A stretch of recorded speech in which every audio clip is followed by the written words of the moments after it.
नमस्कार, मैं हूं अतुल चौरसिया। आपका खर्चा आपकी चर्चा हफ्ता दर हफ्ता हम एक बार फिर से लेकर आए हैं न्यूज लॉन्ड्री का हिंदी पॉडकास्ट एनएल चर्चा।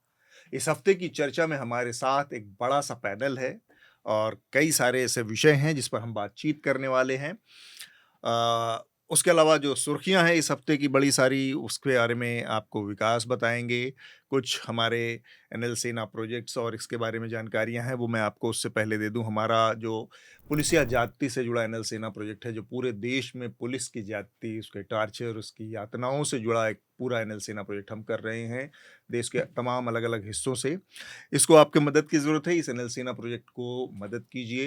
एनएल सेना प्रोजेक्ट के तहत हम देश में किसी एक बड़े गंभीर मुद्दे को बहुत ही व्यापक रूप से, विस्तृत रूप से ग्राउंड कवरेज करते हैं, उसके तमाम पहलुओं को उजागर करते हैं। इस बार का एनएल सेना प्रोजेक्ट है the impunity of India's police. इसके अलावा साल भर चलने वाला हमारा हवा का हक, फाइट टू ब्रीथ, जो कि दिल्ली और इसके अलावा उत्तर भारत के तमाम शहरों की जो खराब हवा है उससे जुड़ा हमारा कैंपेन है, जो पूरे 1 साल चलेगा, पिछले 3-4 महीनों से लगातार जारी है। इसको भी आपकी मदद की ज़रूरत है। इसमें शामिल हों। ये बहुत ज़रूरी कैंपेन इस लिहाज से है क्योंकि हवा एक बुनियादी हक है जो दे पाने में हमारी आपकी सरकारें लगातार फेल रही हैं। इसलिए उनके ऊपर दबाव बनाने की गरज से ये कैंपेन हम चला रहे हैं लगातार। हमारे साथ जो पैनल है, जो मेहमान हैं हमारे साथ जुड़े, मैं उनका परिचय आप लोगों से कराऊँ। इसके बाद हम चर्चा में जो मुख्य खबरें हैं, जो सुर्खियाँ हैं, उसकी बात करेंगे। सबसे पहले स्टूडियो में मैं अपने दोनों साथियों का परिचय कराऊँ, विकास और शार्दुल, आप दोनों का बहुत-बहुत शुक्रिया। हेलो। हेलो। और ऑनलाइन मेरे साथ एक बढ़िया बड़ा पैनल जुड़ रहा है और काफ़ी अनुभवी लोग हैं, क्योंकि आज विषय कुछ ऐसे हैं जिन पर इनकी बातचीत जानने से हमें थोड़ा फ़ायदा होगा, हमारी जानकारी में वृद्धि होगी। हमारे साथ सीनियर जर्नलिस्ट और बिजनेस स्टैंडर्ड अखबार की पॉलिटिकल एडिटर अदिति फडनीस जी हैं। अदिति जी, बहुत-बहुत स्वागत है आपका। नमस्कार। इसके अलावा हमारे साथ संबित पाल हैं। संबित एसोसिएट प्रोफेसर हैं international school of broadcasting and journalism, और इससे पहले वो टाइम्स नाउ का हिस्सा रह चुके हैं, तो पहले के पत्रकार भी हैं। बहुत-बहुत स्वागत है आपका संबित। नमस्कार, थैंक यू वेरी मच। इसके अलावा हमारे साथ ऑनलाइन जुड़ रही हैं स्मिता। स्मिता एक हफ्ते के गैप के बाद जुड़ रही हैं। एक हफ्ते नहीं, एक पूरा अंतराल जो उनका पखवाड़ा होता है, जो फोर्टनाइट होता है, उसको गैप करके बीच-बीच में हम लोग को गोली दे जाती है स्मिता। नमस्ते, हेलो। मैं चाहती हूँ कि मतलब मेरा ज्ञान कम मिले, लोगों को ज़्यादा से ज़्यादा और बेहतरीन पैनलिस्ट का ज्ञान मिले। लेकिन ये जो हमारा पॉडकास्ट है, ये ज्ञान के लिए नहीं है। ये नहीं, इनसाइट्स तो मिलती हैं हाँ, खैर। मतलब ये यहाँ मैं आज एक्सपेक्ट कर रही हूँ कि इनसाइट्स ज़रूर मिलेंगी मुझे आपके पैनलिस्ट से। तो जो हाँ, एक तो ये है कि जो पैनलिस्ट है उनका एक्सपीरियंस और उनका अपना जो अपनी जानकारी है, उससे तो जानकारी मिलती है, बट ओवरऑल जो इसका इस पॉडकास्ट का कॉन्सेप्ट है, वो है एक फ्री व्हीलिंग डिस्कशन और एक लॉजिकल डिस्कशन, जिसमें पॉलिटिशियन की एंट्री बैन है। सब्जेक्ट एक्सपर्ट और जर्नलिस्ट ही पार्टिसिपेट कर सकते हैं। तो ये पॉलिटिशियन हम इसमें इन्वॉल्व नहीं करते हैं यहाँ पर। ये इसका एक वो है। और उसमें हम ये भी उम्मीद करते हैं कि जो हमारे व्यक्तिगत आग्रह, दुराग्रह, जिसको बायसेस कहते हैं, वो सारी चीज़ें होती हैं और वो सब इसमें उसके लिए स्पेस है। तो उसके इर्द-गिर्द ये पूरी बातचीत होती है। और टीवी की ज्ञा तरह चिल्लम चिल्ली नहीं हाँ, है। एक दूसरे के ऊपर ओवरलैपिंग नहीं, हाँ, लेकिन ज्ञान थोड़ा कम देने की कोशिश होती है। ओके, तो जो इस हफ्ते बड़ी सुर्खियाँ रही हैं, विकास, जल्दी से आप हमारे श्रोताओं को उसके बारे में जानकारी दें। क्या इस हफ्ते बड़ी खबरें बनी, और उसके बाद फिर हम इस चर्चा की शुरुआत करेंगे। तो इस हफ्ते पहली सुर्खी जो है जिस पर हम आज बात भी करने वाले हैं, वो नेशनल हेराल्ड का मुद्दा और रॉबर्ट वाड्रा जो है, ये दो लोग जो है फिर से सुर्खियों में हैं इस हफ्ते। मंगलवार को पहले तो प्रवर्तन निदेशालय जो ईडी है, उन्होंने दिल्ली की विशेष अदालत में नेशनल हेराल्ड के मामले में चार्जशीट फाइल की।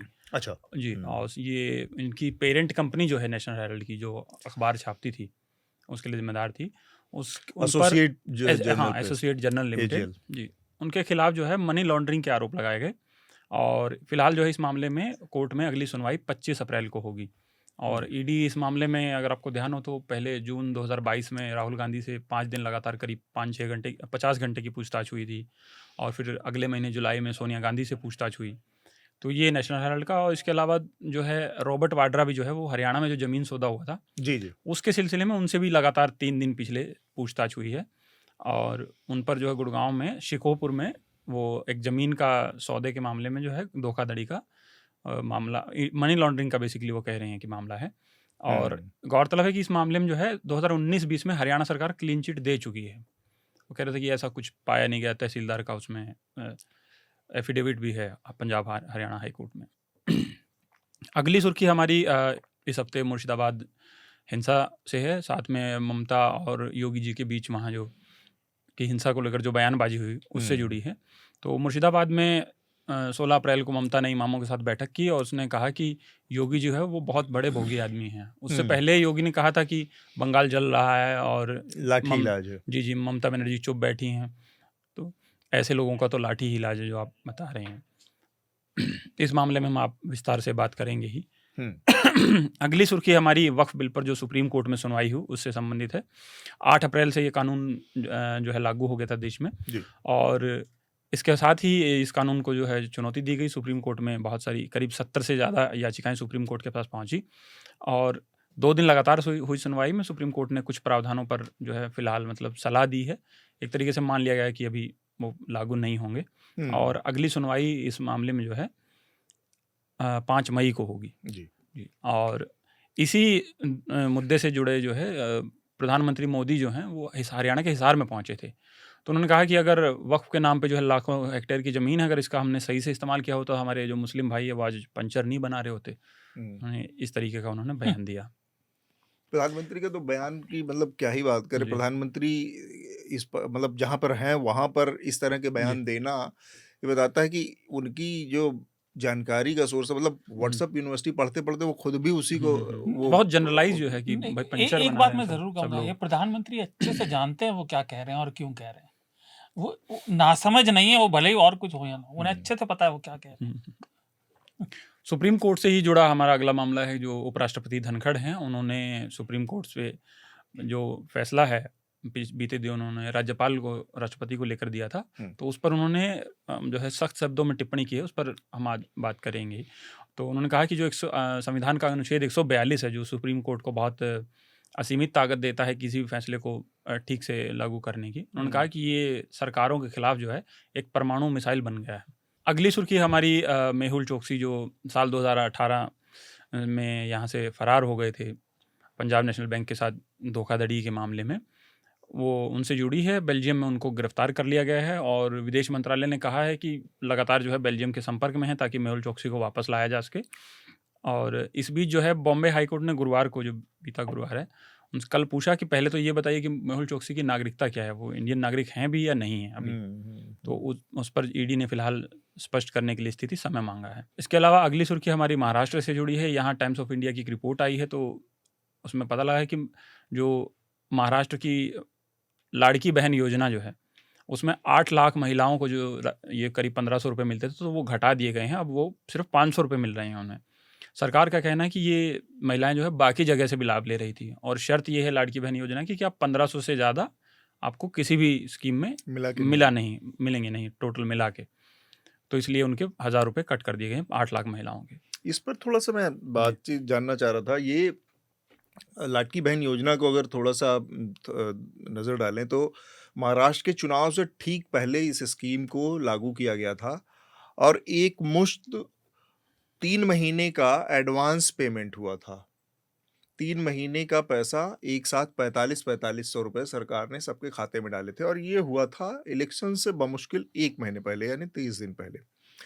और बड़ी मात्रा में, मुझे एग्जैक्ट नंबर नहीं याद है कितने महिलाओं को कितने खातों में लाभार्थी, लेकिन इसके लाभार्थी लाखों में थे, क्योंकि हमने उस दौरान एक स्टोरी भी की थी, एक वीडियो रिपोर्ट वो न्यूज़ लॉन्ड्री पर आपको मिल जाएगी जो कि प्रतीक ने की थी, और उसमें लगभग हर महिला का ये कहना था कि उसको पैसे मिले हैं, उसके खाते में पैसे आए हैं लाड़की बहन के तहत।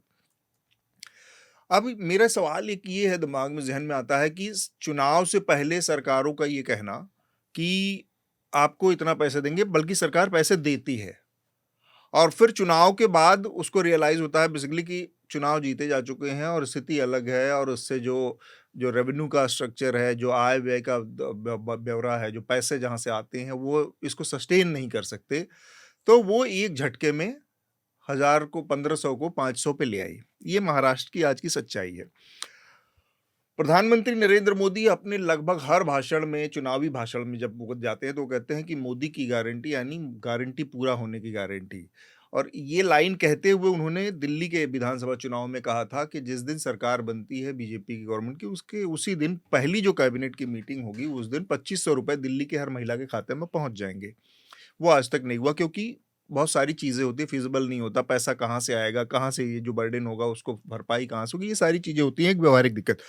मैं कह रहा हूँ कि ये क्या ऐसा मौका नहीं है जब सुप्रीम कोर्ट जैसी या किसी ऐसी संस्था को इसमें इंटरवीन करना चाहिए, सुप्रीम कोर्ट की, ये विशुद्ध रूप से वोटर के वोट को इन्फ्लुएंस करने की टैक्टिक्स है, खासकर रूलिंग पार्टी के द्वारा। और आप एक मुश्त एकदम से किसी के 4500 रुपये 4500 रुपये अकाउंट में डाल देते हैं 1 महीने पहले, ठीक इलेक्शन से, इलेक्शन खत्म होने के बाद आप अचानक से आपको ज्ञान होता है, यही महाराष्ट्र में हुआ कि इनको 500 रुपये दी, यही मध्य प्रदेश में हुआ, उन्होंने एक झटके में उसमें से करीब 25-30% 40% औरतों को बाहर कर दिया कि ये लाभार्थी नहीं है चुनाव के बाद। तो इस पर रोक लगनी चाहिए, क्योंकि ये कहीं ना कहीं इलेक्शन कमीशन के इंडिपेंडेंस को चैलेंज करता है, प्रभावित करता है, कहीं ना कहीं वोटर के अपने इंडिपेंडेंट सोच को प्रभावित करता है, क्योंकि फिर वो एक पैसे के इन्फ्लुएंस में वोट डाल सकता है। ये कई सारी चीजें इससे जुड़ी हैं, इस पर रोक लगने की जरूरत है।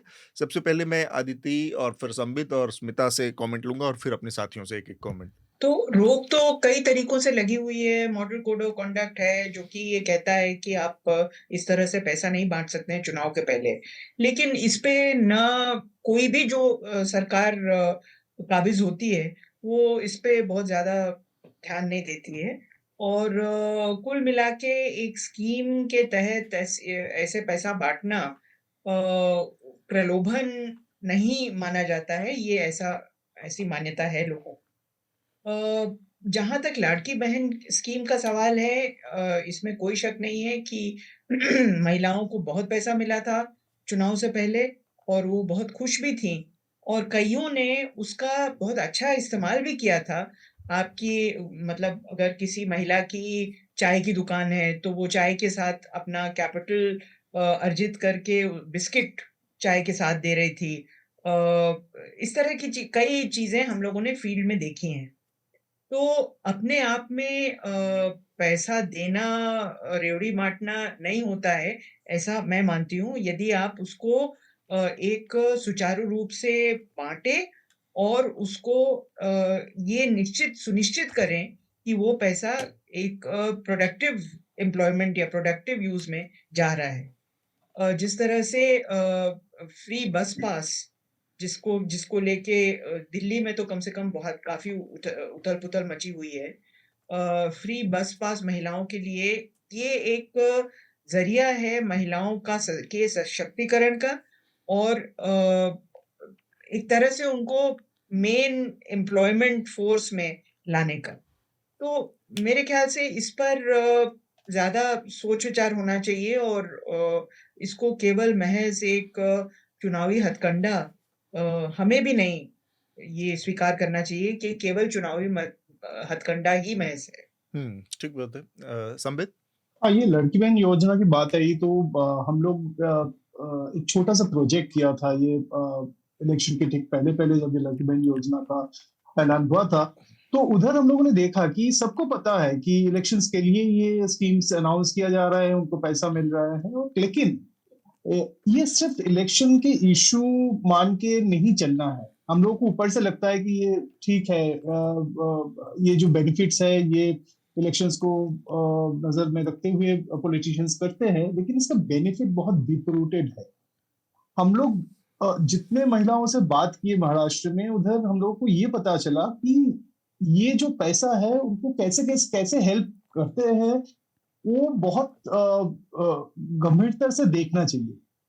जो रिजल्ट्स निकल के आया कि वो कोई बच्चों का स्कूल्स का फीस पेमेंट कर रहा है उससे, कोई बोल रहा है कि मेरा घर का जो खर्चा है उसमें से वो नहीं हो रहा था, मैं जो कमाती हूँ उससे, तो उसमें हेल्प हो रहा है।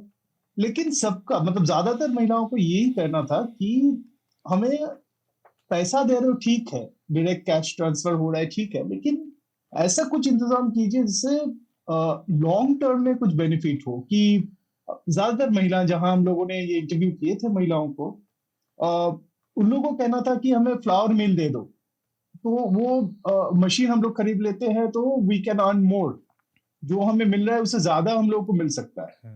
तो जो हाउसवाइफ्स है उन लोगों के लिए बहुत फायदेमंद हुआ ये सब स्कीम्स। और पश्चिम बंगाल में भी लक्ष्मी भंडार बोल के ममता बनर्जी ने शुरू किया है, एंड शी स्टिल कंटिन्यूइंग। तो उसमें भी जो महिलाएं हैं जो हाउसवाइफ्स है, उनके लिए बहुत फायदेमंद रहते हैं ये सब स्कीम्स, जो गवर्नमेंट से देखना चाहिए, just not from the perspective of elections. लेकिन वो पॉलिटिशियंस भी नहीं देखते हैं, हम लोग भी ऊपर से देखते हैं, तो वो पता नहीं चलता कि कैसे हेल्प करती है ये स्कीम्स। ओके, स्मिता? मैं अभी कुछ दिन पहले बंगाल गई हुई थी कुछ निजी काम से, तो एक ऑटो वाले से बात हो रही थी। तो ये ऑटो वाला जो है ये बीजेपी के उस वक्त सीआर पार्क में मछलियों की दुकान को बंद करने को लेकर विवाद छिड़ा हुआ था काली मंदिर के पास में। तो ऑटो वाला उस पर जो है कह रहा था कि नहीं मैं इस बात से सहमत हूँ, और यहाँ काली घाट में भी नोटिस गई हैं, यहाँ पर भी इतने सालों से किसी ने ध्यान नहीं दिया, लेकिन ऐसा नहीं होना चाहिए। तो इस मामले में पूरा बीजेपी का पक्ष ले रहा था। लेकिन इसी तरह जब योजना की बात हुई तो उसने कहा नहीं, योजना का फायदा तो हमें हो रहा है, ममता बनर्जी हर महीने 1000 रुपए मासिक रुपए जो है दे रही है महिलाओं को। और उसने कहा कि अभी कम से कम ये 2026 तक तो चलेगा जब तक चुनाव है, तो तब तक तो गारंटी है कि पैसे आ रहे हैं। देखिए, जो अदिति जी कह रही है, संबित जी कह रहे हैं, उससे मैं इत्तेफाक रखती हूँ कि हाँ ठीक है, इसे सिर्फ एक प्रलोभन के तौर पर नहीं देखना चाहिए, इसकी जो है ऊपरी एक सतही एनालिसिस नहीं करनी चाहिए। लेकिन दिक्कत ये है कि ये प्रलोभन के तौर पर इसलिए दिखता है क्योंकि अगर ये अच्छी मंशा से लाया गया एक योजना हो भी, आमतौर पर इस तरह की योजनाओं को लागू सिर्फ और सिर्फ in the run up to election से किया जा रहा है, और उसके बाद ये नहीं पता हो रहा है कि चुनाव हो गए उसके बाद इसका क्या। योजना अगर अच्छी है, योजना अगर पक्की है, तो आप इलेक्शंस खत्म हो जाने के तुरंत बाद आप उसके बाद कहते हैं कि नहीं फिर हमने लिस्ट को चेक किया है, फिर हमने होल्ड पर डाल दिया है। इलेक्शन के पहले आपने पूरा के पूरे स्कीम को ऐसे भुनाया, आपने बार बार यही कहा कि एकनाथ शिंदे की एक तरीके से शिंदे के साथ जोड़कर कहा गया इस स्कीम को, और कहा गया कि महाराष्ट्र में सरकार इस वक्त सबसे ज्यादा जबरदस्त काम इसी स्कीम की वजह से की जा रही है। उसके बाद हमने देखा कि किस तरह से जो है स्कीम को आप पहले उसको रोल्स को रिवाइज करने की बात करते हैं, आप अमाउंट कम कर देने की बात कर रहे हैं। तो कहीं ना कहीं फिर उसमें सवाल हो जाता है कि अगर स्कीम अच्छा है तो फिर उसमें आप बुराइयां चुनाव खत्म हो जाने के बाद ढूंढना शुरू करते हैं, कमजोरियां तब ढूंढना शुरू करते हैं। ये मैं जरूर मानती हूँ, और ये पॉलिटिकल पार्टीज भी जानती हैं कि आज की तारीख में देखिए महिलाओं का रेशियो बहुत बड़ा है। भारत में 2024 में जो चुनाव हुए वो पहला ऐसा चुनाव था जिसमें ऑलमोस्ट एट पार थे male and female electorates. For every 100 male हमारी जो वोटर्स थे उसमें से 95 वर वुमेन। तो एक बहुत बड़ा तबका है महिलाओं के लिए, इसीलिए बार बार स्कीम्स जो है लॉन्च किए जा रही हैं, वो मध्य प्रदेश हो, छत्तीसगढ़ हो, बिहार में हमने देखा है कि यंग लड़कियों के लिए जब जब साइकिल दिए गए, उत्तर प्रदेश में दिए गए, उसका उन कम्युनिटी को फायदा हुआ, लड़कियों को फायदा हुआ। औरतों को जब मोबिलिटी मिलती है, फ्री बस पासेस मिलते हैं, आप रूट कॉजेस को शायद आप एड्रेस नहीं कर रहे हैं सिक्योरिटी के, सेफ्टी के, लेकिन वो बहुत ट्रांसफॉर्मेटिव प्रूफ होते हैं। ठीक बात। गैस सिलेंडर देने वाली जो बात है उसमें दिक्कत आ जाती है कि आपने पहले एक सिलेंडर तो दे दिया, लेकिन सिलेंडर की रिचार्ज के लिए पैसे नहीं आ रहे हैं, तो फिर वो फंस जाता है। फिर आप वापस जाके जो है आप चूल्हे के लिए आप वही लकड़ी उठा रहे होते हैं। तो दिक्कत ये है कि ये जब आप इसको फॉर्मुलेट करते हैं पॉलिसी के तौर पर, अच्छी पॉलिसी हो सकती है, लेकिन आप इसको इम्प्लीमेंट करते हैं एक इलेक्टोरल झुंझुना के तौर पर, जिसकी वजह से इसे एक प्रलोभन के तौर पर देखा जाता है। राइट। शार्दुल? मैं नोट कर रहा था जब अदिति बात कर रही थी कि अब चुनाव के समय ये स्कीम बांटी, भाजपा ने शुरुआत की थी मध्य प्रदेश से, लेकिन औरों ने भी किया क्योंकि उसका फायदा दिखा। लेकिन असल में अगर आप इसे देखें तो ये जो भारत का प्रशासनिक तंत्र है और जो योजनाएं हैं उनके काम न करने की परिणति है। अगर वो योजना ठीक से काम कर रही होती तो ये बांटने की जरूरत नहीं पड़ती ना नेताओं को। अब उन्हें दिखा कि फायदा है तो उनका काम निकल गया तो वो वापस ले रहे हैं। लेकिन मेरी नज़र में कम से कम ये इतना ही दिखाता है कि जवाबदेही जो थोड़ी सी नोशनल भी थी ना, वो भी जा रही है, वो भी बिल्कुल उसके आप गिराव पर हैं। कोई जवाबदेही नहीं बची है। हम चुनाव आ रहे हैं तो आपको पैसा बांट देंगे, और चुनाव खत्म हो गए तो हमने उसमें से कम कर दिया क्योंकि हमारे पास फिस्कल बजट तो है नहीं। तो ये विकास, आप कुछ जोड़ना चाहेंगे इसमें? जो दोनों हमारे गेस्ट ने कही बात, अदिति जी ने, उन्होंने मोटा मोटा सर मुझे लग रहा है इसमें 3 एस्पेक्ट हैं। बहुत थोड़ा जटिल तो मुद्दा है पर 3 है। एक तो इसका पॉलिटिकल एस्पेक्ट है जो जिस पे ठीक से डिस्कस हुआ, एक प्रैक्टिकल है कि किस तरीके से दिया जाए ना दिया जाए, फिर क्या इश्यूज़ हैं, और तीसरा इसका एक इकोनॉमिकल एस्पेक्ट भी है। पर मुझे लगता है कि इन सब के अलावा होना क्या चाहिए कि पैसा नहीं बांटना चाहिए, सर्विस देना वो ज़्यादा बेस्ट है। अगर आपको मान लीजिए इच्छा भी है भला करने की, जिस लबादे में लपेट के सुविधाएं दी जाती हैं कि जनता का हमें भला करना है, उसके बजाय आप डायरेक्ट सर्विस दो। आप अगर फ्री एजुकेशन ही फ्री कर देंगे तो सारी चीज़ों की जड़ ही मिट जाएगी। आपको ये देखना ही नहीं पड़ेगा कि कितने लोग जो है वो 1500 के दायरे में थे, कितने 500 के दायरे में थे, कितने 100 के दायरे में थे। तो सर्विस देना मुझे लगता है कि वो ज़्यादा बेस्ट है, ना कि आप किसी भी तबके को पैसे दें। ठीक बात। मैं इसमें बस एक चीज़ जोड़ के फिर आगे की उस पे हेडलाइंस पे जल्दी से जाएंगे और बाकी की बातचीत शुरू करेंगे। इसमें मेरा जो सवाल था, इसमें कोई शक नहीं है कि वेलफेयर स्कीम्स होनी चाहिए, वेलफेयर स्टेट कप की पॉलिसी होनी चाहिए, सरकारों की ये जिम्मेदारी होनी चाहिए। मेरा इसमें दो बहुत फंडामेंटल प्रॉब्लम है जो अभी हो रहा है, जो घटनाएं सामने आई उससे जुड़ी जो दिक्कतें हैं उस पर मेरा फोकस था, और वो बात शायद नहीं आई मुझे। मतलब मेरी बातचीत से शायद ऐसा लगा हो कि मैं इसके खिलाफ हूँ, ऐसा नहीं है। बातचीत ये है बात का कि आप जब वोट डालने जाते हैं तब आप किस चीज से इन्फ्लुएंस है। आप पूरी तरह इंडिपेंडेंट माइंड के साथ जा रहे हैं, आप अच्छे बुरे का फैसला करके वोट डाल के एक ऐसी सरकार चुनने की स्थिति में है, या आप 4500 रुपए के इन्फ्लुएंस में है। तो उसके लिए क्या गाइडलाइंस होनी चाहिए क्या। और मेरा दूसरा सवाल था कि जो चुनाव से पहले 4500 रुपए देने की बात कर रहा है, उसकी चुनाव के बाद अकाउंटेबिलिटी कौन तय करेगा।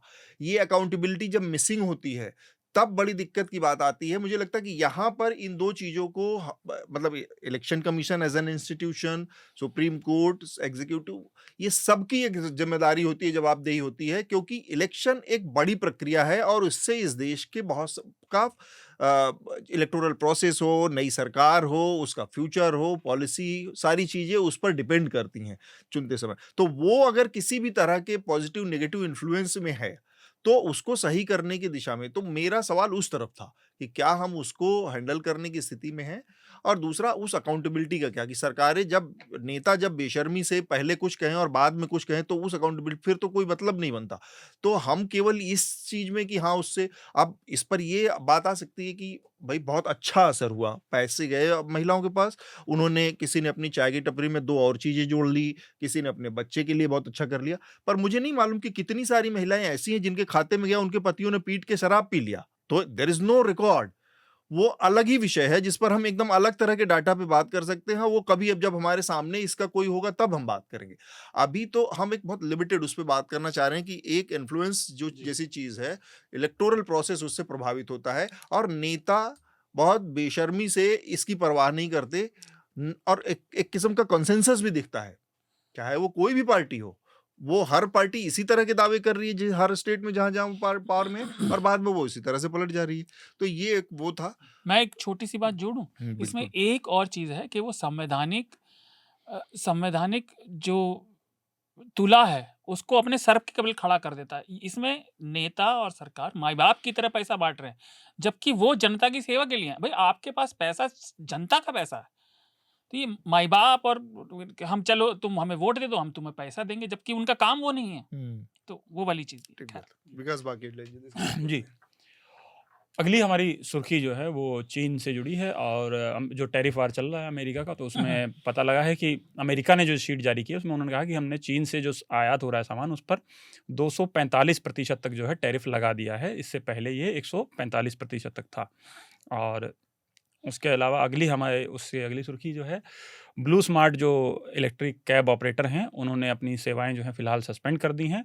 रॉयटर्स की रिपोर्ट के मुताबिक सेबी ने जो है जो इसके सह संस्थापक हैं अनमोल जग्गी, उन पर जो है भ्रष्टाचार, मनी लॉन्ड्रिंग का आरोप लगाया है। उसमें कहा है कि इनको जो है ये वाहन खरीदने के लिए पैसे दिए गए थे और इन्होंने उससे अपना निजी सेवाएं फ्लैट खरीद, कई सारी चीजें की उन्होंने। करीब एक मोटा पैसा करीब 18-20 करोड़ रुपए फंड में पर्सनल उसमें खातों में शिफ्ट किए हैं। इसके अलावा जो फ्लैट खरीदने की बात, ये सारी चीजें हैं उसमें आ रही हैं।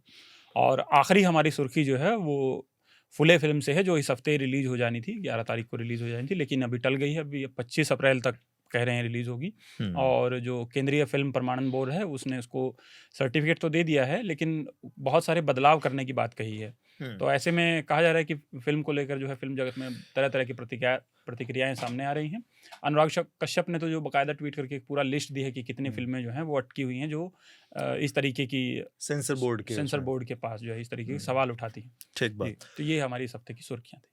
तो हम बातचीत को शुरू करते हैं। जो पहला विषय है मेरे ख्याल से उस पर सबसे पहले बातचीत नेशनल हेराल्ड का मामला है, उस पर बात करते हैं। नेशनल हेराल्ड का मामला मैं थोड़ा-सा अपने जो दर्शक हैं उनको बता दूँ। एजेएल करके एक कंपनी थी जो कि नेशनल हेराल्ड, नवजीवन और कौमी आवाज़, इन 3 अखबारों का प्रकाशन करती थी। आज़ादी के पहले इसका निर्माण हुआ था, जो कि जवाहरलाल नेहरू ने इसकी आधारशिला रखी थी, और उस समय उन्होंने बहुत सारे फ्रीडम फाइटर्स जो थे, जो इन्फ्लुएंशियल लोग थे, उन्होंने उसमें पैसा एक मुश्त इकट्ठा करके और उसको इसकी शुरुआत की थी। उद्देश्य इसका ये था कि भारत की आवाज़, जो नेशनलिस्ट वॉइसेस हैं, उसको स्पेस मिले, क्योंकि उस समय ब्रिटिश पीरियड में सारे के सारे वहाँ पर जो मीडिया था वो उनके इन्फ्लुएंस था, मेन स्ट्रीम मीडिया, उस पर अंग्रेज़ों का आधिपत्य था। तो इस पर्पस से नेशनल हेराल्ड की शुरुआत हुई थी, और उसके बाद नेशनल हेराल्ड में बड़ी संख्या में लोगों ने इन्वेस्ट जो किए थे, उनके पास उसके शेयर थे, और 2008 आते-आते अचानक से नेशनल हेराल्ड का प्रकाशन बंद हो गया, और उसके बाद उसमें उसके स्वामित्व में बदलाव की कोशिश की गई। एक यंग इंडियन करके एक कंपनी बनाई गई, जो कि सेक्शन 25 कंपनी थी, नॉन प्रॉफिटेबल कंपनी थी। इसके जो हिस्सेदार थे उसमें राहुल गांधी, सोनिया गांधी, मोतीलाल वोरा कांग्रेस के लीडर, सुमन दुबे, ऑस्कर फर्नांडीज, ये लोग हिस्सेदार थे। और इस तरह से एक कंपनी जो कि प्राइवेट लिमिटेड कंपनी थी, जिसमें बहुत सारे लोगों के शेयर होल्डिंग्स थी, उसको ट्रांसफर कर दिया गया एक दूसरी कंपनी, जिसका स्वामित्व गांधी परिवार और 2-3-4 कांग्रेस के नेताओं के पास था। और इस ट्रांसफर में कई और झोल हैं। मसलन जो नेशनल हेराल्ड को कुछ 100 करीब 90-92 करोड़ रुपए का एक लोन दिया था कांग्रेस पार्टी ने, वो लोन 50 लाख रुपए देकर यंग इंडियन ने खरीद लिया। अब 92 करोड़ का लोन 50 लाख रुपए में खरीद लिया गया, और फिर वो कंपनी इस तरह से, तो इसमें कई गड़बड़ियां थी। सुब्रमण्यम स्वामी, जो कि एक अपने किस्म के अलहदा यूनिक नेता हैं, उन्होंने इस मामले को लेकर हाई कोर्ट गए थे, और उसके बाद से ये मामला चल रहा है। गांधी परिवार का कहना है कि उसमें किसी पैसे का कोई लेन देन नहीं हुआ है, और ये नॉन प्रॉफिटेबल कंपनी है। लेकिन एक चीज है कि जो ओरिजिनल कंपनी एजेएल थी, उसके शेयर होल्डर्स जो थे, उन सब की हिस्सेदारी उसमें थी। उसका क्या हुआ, इसके बारे में किसी को नहीं पता है। उनसे कंसेंट लिया गया कि नहीं लिया गया, उन्होंने सरेंडर किया कि नहीं किया अपने शेयर्स को, कैसे ये ट्रांसफर हुआ, ये एक ओपेक वो चीज़ है, जिसमें थोड़ा सा चीज़ें अस्पष्ट हैं। सबसे पहले मैं चाहूँगा कि अदिति, आप इस मामले पर जो चल रहा है, कांग्रेस पार्टी हमेशा ये कहती है कि ये एक पॉलिटिकल वेंडेटा है, और उसकी वजह से ये सारी चीज़ें, कोई बड़ी बात नहीं है, क्योंकि ये मामला काफ़ी समय से चल रहा है। अब चार्जशीट हुई है, तो पॉलिटिकल पार्टियां टाइमिंग अपने सुविधे के हिसाब से अपने देखती रहती हैं, मौका देख के चाल चलती हैं, चीज़ें आगे बढ़ाती हैं। हो सकता है Bharatiya Janata party, of course, वो पॉलिटिकल माइलेज लेने की कोशिश करेगी इसमें, पर आपका अपना अनुभव क्या कहता है कि ये पूरा मामला क्या है और किस तरह से ये आगे जाता दिख रहा है? देखिए, इसमें तो कोई शक नहीं है कि कि भारतीय जनता पार्टी किसी न किसी पचड़े में किसी तरह से गांधी परिवार को फंसाना चाहती है, और वो सही है या गलत है, इस पर तो मेरे ख्याल से न्यायालय ही सही वेन्यू है। वो हम लोगों को इस पे स्पेकुलेट नहीं करना चाहिए। जी। लेकिन इसमें कोई शक नहीं है कि इसका मोटिवेशन क्या है, इसके पीछे क्या मंशा है। और गलतियाँ हुई होंगी, लेकिन किससे गलतियाँ नहीं होती हैं, ये हमारे देश में इतने कानून हैं कि मतलब अगर आप साँस लेते हैं तब भी आप कोई न कोई कानून तोड़ रहे हैं शायद। जी। तो आप अगर कानूनों के पूरे कटघरे में आप किसी को खड़ा कर देंगे, तो मुझे नहीं लगता कि वो इस परिस्थिति में होगा कि वो पूरी तरह से अपने आप को डिफेंड कर सके। गांधी परिवार के साथ भी कुछ ऐसा ही हुआ है।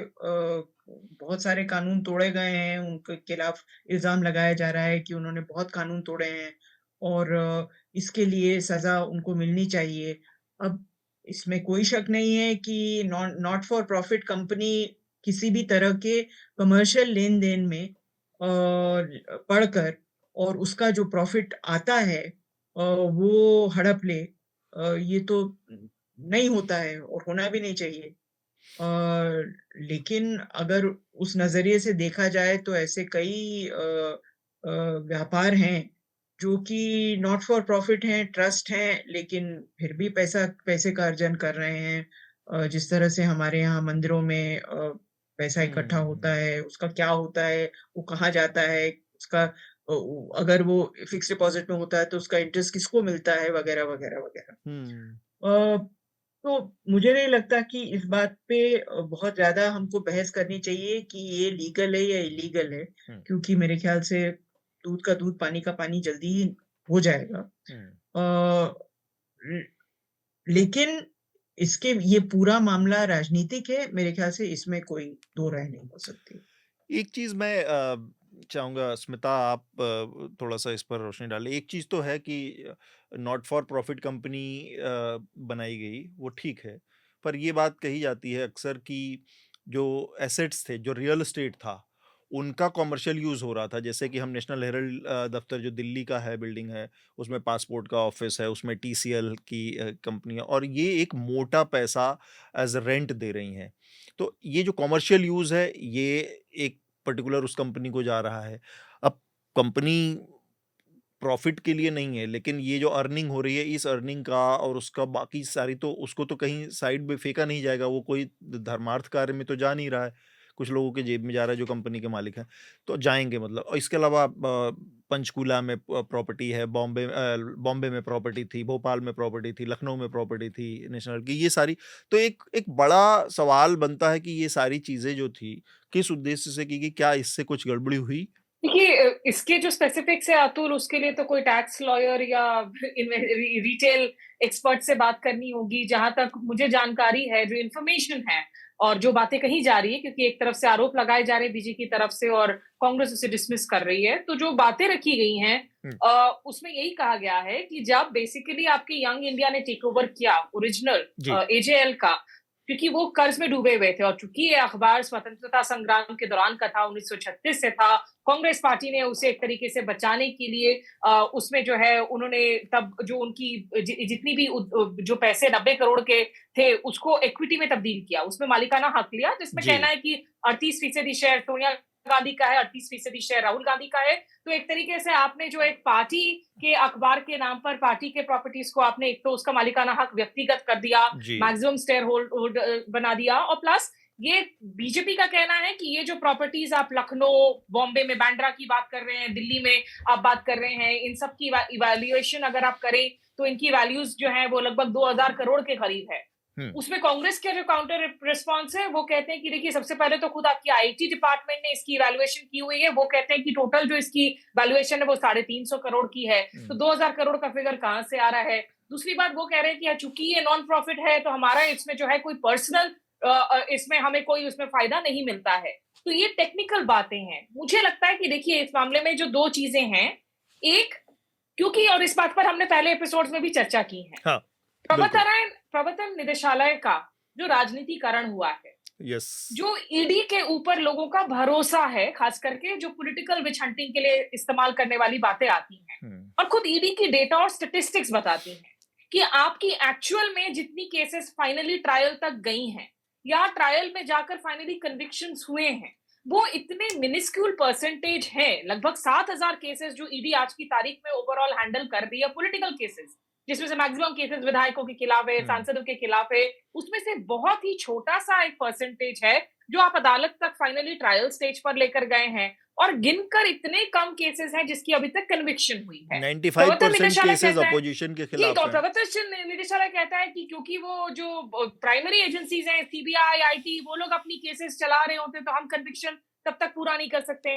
तो एक तो ये पूरा मसला जो है राजनीतिकरण इसलिए तौर पर देखा जा रहा है कि भाई आप जब सालों साल आप ड्रैग करते हैं, और ईडी को लेकर सुप्रीम कोर्ट की तरफ से हमने देखा है, लिकर एक्साइज पॉलिसी मामले में भी काफी टिप्पणियां की गई हैं, तो एक उससे वो मिसट्रस्ट बार बार जनरेट हो रहा है कि अगर आप ड्रैग आउट कर रहे हैं, बीजेपी भले ही कहे कि देखिए ये केसेस एक्चुअली तो रजिस्टर हुई 2013 में जब यूपीए की सरकार में थी, लेकिन at the end of the day अगर ये ड्रैग आउट हो रही है एक दशक से ऊपर, जो प्रोसेस है उसको आप पनिशमेंट बनाए जा रहे हो, आप उसको जो है इस्तेमाल कर रहे हो बार बार लीपापोती करने की, आप किसी पर पॉलिटिकल टेंट लगाने के लिए, उस आरोप को एक सोड़ बनाकर किसी के सिर में लगातार लटकाने के लिए। और दूसरी बात, मुझे जो लगता है कि जो कांग्रेस की ओर से प्रॉब्लम है ना, कि ईडी अगर बुलावा देता है गांधी परिवार को, उसके लिए जिस तरीके से पूरा का पूरा पार्टी एक साथ लामबंद हो जाता है, वही ईडी जब अरविंद केजरीवाल के खिलाफ जाता है दिल्ली में, जहां आप चुनाव अलग से लड़ रहे होते हैं, तो वहां आप उसकी कार्रवाई को आप सही ठहराते हैं। ममता बनर्जी को आकर ये कहना पड़ रहा है कि भाई आप सब एक साथ एकजुट रहें, क्योंकि हम लोग ये हमारी अकेले की लड़ाई नहीं है। तो कहीं ना कहीं ये विपक्ष का भी जो सिलेक्टिव एजेंडा है कि मेरे खिलाफ ईडी अगर वो गांधी परिवार के खिलाफ कुछ करे तो गलत है, दूसरों के खिलाफ कुछ करे तो सही है। तो ये अपने आप में भी जो मुझे लगता है ये नैरेटिव भी जो है प्रॉब्लमैटिक है। ठीक बात है। संबित, आप क्या कहना चाहेंगे? देखिए, ये ऑब्वियसली ईडी ने चार्जशीट सबमिट किया है, मतलब वो इन्वेस्टिगेशन किया है, एविडेंस जुगाड़ किया है और कोर्ट के सामने ये रखा है, जो कोर्ट सुनेगी 25 अप्रैल को एंड ट्रायल शुरू होगा। उसमें ये एक बात तो सामने आती है कि जो भी हुआ है उसमें कुछ गड़बड़ी तो था, क्योंकि जैसे सबमिट किया चार्जशीट में कि हुर्रा गवर्नमेंट जब हरियाणा में थे तो वो भूपिंदर सिंह हुर्रा वो आउट ऑफ द वे जाके प्लॉट एलोकेट किया था। राइट। ये जो ट्रांसफर हुआ था प्रॉपर्टी का, उसमें कुछ गड़बड़ तो हुआ होगा, तो वो कोर्ट में देखा जाएगा। कोर्ट में देखा जाना, कोर्ट में ही इसका फैसला होना चाहिए, ये तो हम सब लोग मानते हैं। लेकिन बात ये है कि ये पॉलिटिकल केसेस है और ये केसेस अचानक उभर के आते, कोई इलेक्शन सामने है या कुछ पॉलिटिकल एक सिचुएशन है, जब ये ऑपोजिशंस के अगेंस्ट में जितने सारे ये सेंट्रल एजेंसीज का केसेस है वो सामने आ जाते हैं। तो मेरा ये कहना है कि अगर ईडी ने सच में ये इन्वेस्टिगेशन सही तरह से किया है और कोर्ट में ये सबमिट किया है विद एविडेंस, तो इसका कोर्ट में फैसला होना चाहिए और जल्दी से जल्दी होना चाहिए। क्योंकि ईडी ने, जो अस्मिता जी बोल रही थी कि ईडी ने 5297 मनी लॉन्ड्रिंग केसेस रजिस्टर किया है सिंस 2014 और उसमें से ओनली 43 केसेस का ट्रायल खत्म हुआ जी। उसमें भी 40 केसेस में कन्विक्शन हुआ था। ये पार्लियामेंट में ईडी का ही रिपोर्ट जमा हुआ था 2024 में। तो ये है कन्विक्शन का rate compared to the number of cases that have been registered। और cases registered ज्यादातर जो हुआ है ऑपोजिशन रूल स्टेट्स में ज्यादा हुआ। तो इससे क्वेश्चंस आ जाता है, यही सवाल उठता है ईडी के ऊपर ही, सेंट्रल एजेंसीज के ऊपर, कि वो सही तरीके से न्यूट्रली ये सब केसेस देख रहे कि नहीं देख रहे। बिल्कुल ठीक बात। ये सवाल नहीं उठना चाहिए अगेंस्ट सेंट्रल एजेंसीज। वो suppose to be neutral and not governed by any political party। Agencies की तो प्रतिष्ठा खत्म हो चुकी है बहुत समय से। शार्दुल, आप कुछ कहना चाह रहे हैं? नहीं, देखिए, एक तो मैं अपने जो बात कर रहा हूँ उसको प्रीफेस 2 बातों से मैं जरूर कहूंगा कि ईडी, जैसा और लोगों ने भी कहा, ईडी के कार्यकलापों का अब हमें कई वर्षों से पता है। तो इसमें कोई शक नहीं कि भाजपा इसमें कांग्रेस के खिलाफ माइलेज लेने की कोशिश कर रही है और उन्होंने प्रॉपर्टी अटैच करी है चार्जशीट के बाद भी। तो जैसा हमने चुनाव से पहले देखा था, जब बैंक खाते सील कर दिए थे, तो वो कांग्रेस को बैंकरप्ट करना चाह रहे हैं, बात पक्की है। लेकिन मैं इस बात पे हम श्योर हैं, लेकिन इस पे भी श्योर है जब कांग्रेस सत्ता में थी तो कुछ धांधली तो जरूर करी होगी। तो आपको यही नहीं पता कि इस मामले में बैठा किधर जाए सही तरीके से। दूसरा कि अगर कांग्रेस अपने पत्ते सही से खेले, अगर राजनीतिक परिदृष्टि से देखा जाए, तो वो इसमें माइलेज वो भी ले सकते हैं, क्योंकि card is made in China. चीन में बना है कि नहीं मुझे नहीं पता, लेकिन ये जरूर है कि कांग्रेस अगर अपने पत्ते ढंग से खेले तो वो भी इसका पब्लिक परसेप्शन है माइलेज ले सकती है कि हमें हमारे खिलाफ ये लोग विंडिक्टिव हो रहे हैं। बिल्कुल। लेकिन जब ये, जैसा आपने बात किया, जैसे स्मिता ने कहा 2000 नहीं, एक तो पहली बात तो 350 करोड़ कोई छोटी रकम नहीं है। 2000 से भले ही तो बहुत सारी अटैच कर दी है प्रॉपर्टी अभी। हाँ, नहीं मैं कह रहा हूँ, नहीं, मैं तो बस वो कांग्रेस जो उनकी फैक्चुअली करेक्ट कर रही है। जी। अगर 90 करोड़ का 350 करोड़ है, 2000 करोड़ नहीं है। मैं मुझे पता, मैं आपकी आलोचना नहीं कर रहा, मैं तो कह रहा हूँ कि भले वो 350 करोड़ हो, वो भी कोई छोटी रकम नहीं है।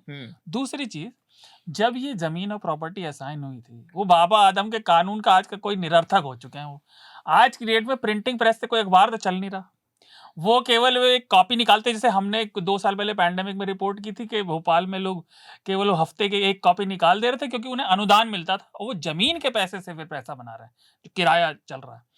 अब अगर सरकार नेशनल हेराल्ड के लिए ऐसा कर रही है, तो बहादुर शाह जफर मार्ग पे तो और भी अखबार ऐसे हैं, बहुत सारे हैं। क्या सरकार उन सब के लिए ऐसा कर रही है या अगर इसमें ये कन्विक्शन होता है तो क्या सरकार सबसे जमीन वापस लेगी?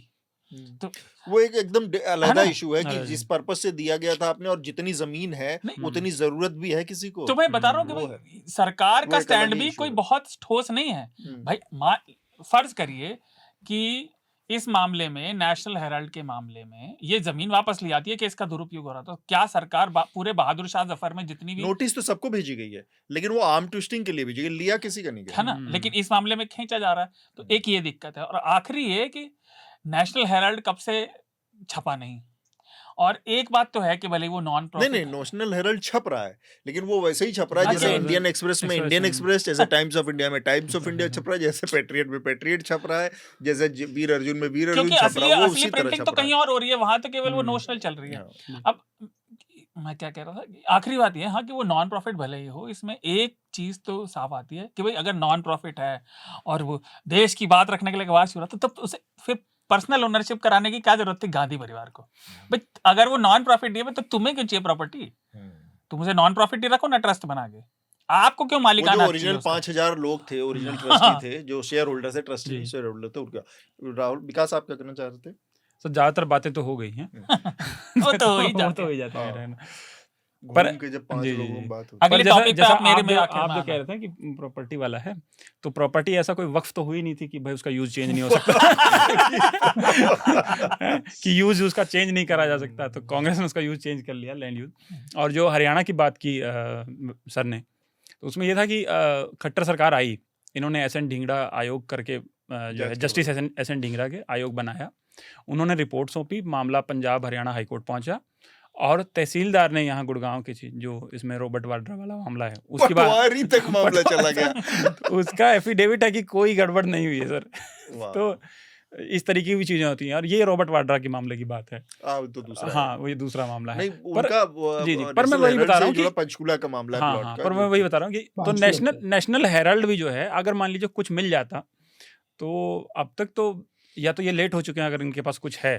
बीजेपी चीज है, मैं अपने दर्शकों के लिए बताना चाह रहा हूँ, इसमें मोतीलाल वोरा बहुत एक सेंट्रली कैरेक्टर है, उनके बारे में जानना जरूरी है आप लोगों को। मोतीलाल वोरा इस समय अब जिंदा नहीं है, कांग्रेस के बहुत दिग्गज नेता हुआ करते थे। मोतीलाल वोरा वो आदमी है जो आपको इस पूरे केस में हर जगह मौजूद मिलेंगे। तो मोतीलाल वोरा कांग्रेस के ट्रेजरार थे। वो मोतीलाल वोरा 92 करोड़ रुपए देते हैं एजेएल को, नेशनल हेराल्ड के पेरेंट कंपनी को, उसके बोर्ड में मोतीलाल वोरा बैठे हुए हैं खुद ही को दे रहे हैं। फिर वही मोतीलाल वोरा यंग इंडियन में अब हिस्सेदार हैं, डायरेक्टर हैं।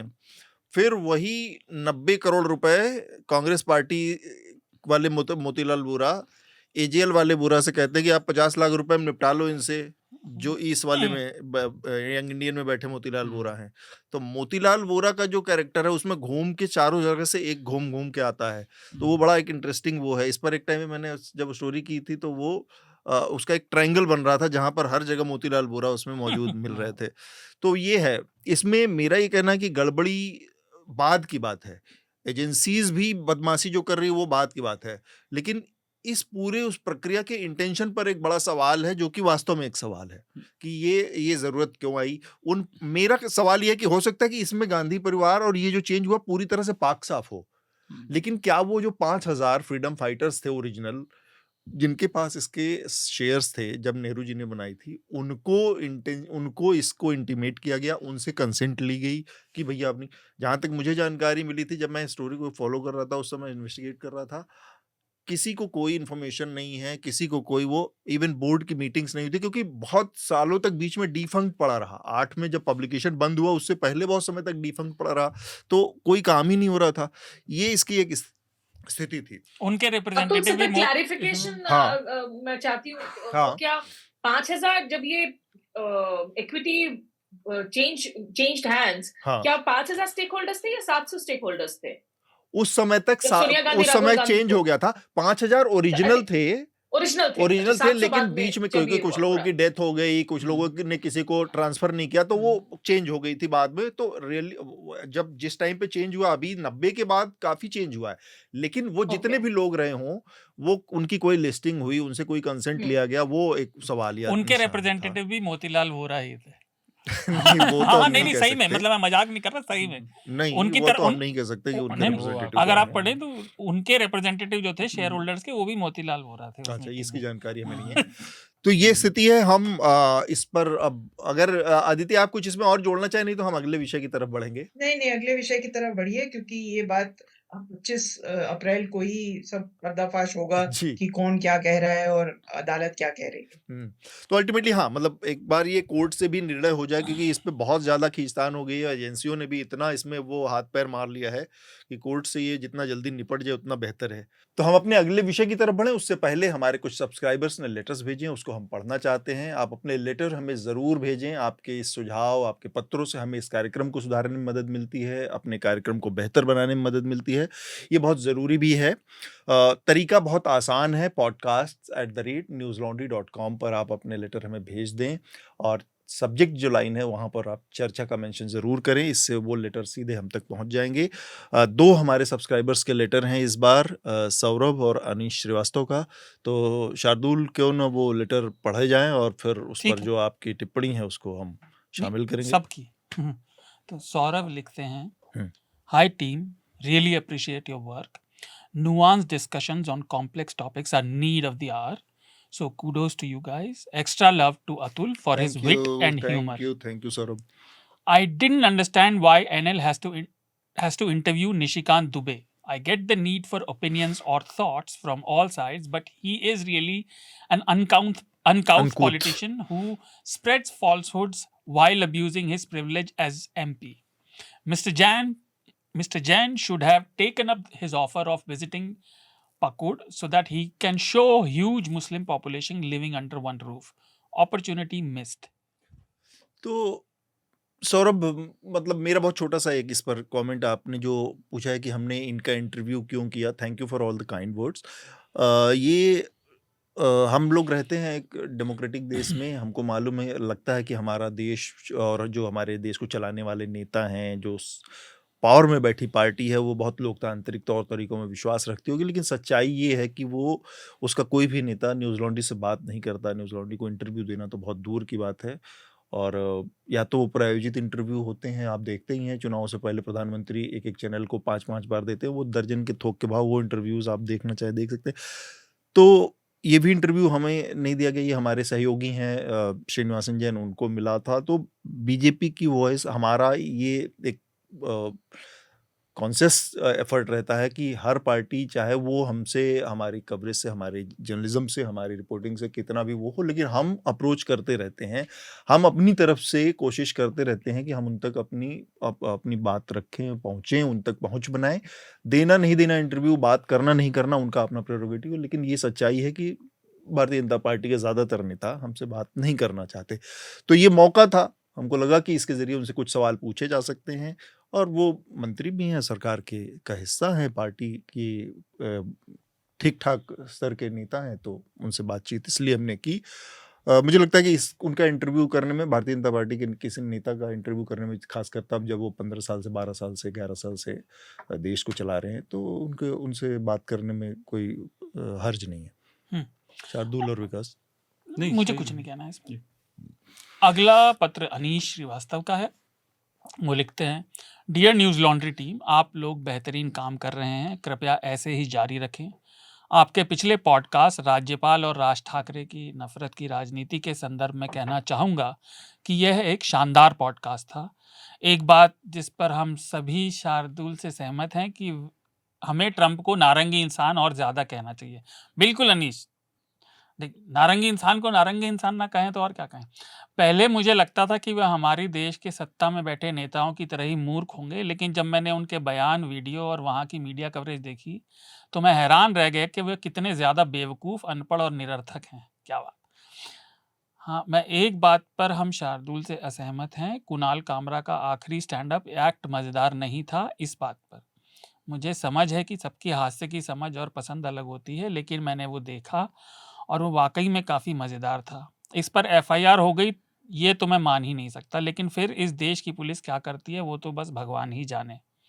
अतुल जी की होस्टिंग और मुद्दों पर उनकी राय के लिए भी विशेष प्रशंसा करना चाहता हूँ। यूट्यूब पर आपका NL टिप्पणी शो वाकई गजब है। इंटरनेट पर इसकी क्वालिटी का कोई और शो नहीं है। ऐसा लगता है जैसे अपने दोस्तों की बातचीत सुन रहा हूँ। बहुत सच्चा और दिल से किया गया लगता है, उसके लिए धन्यवाद।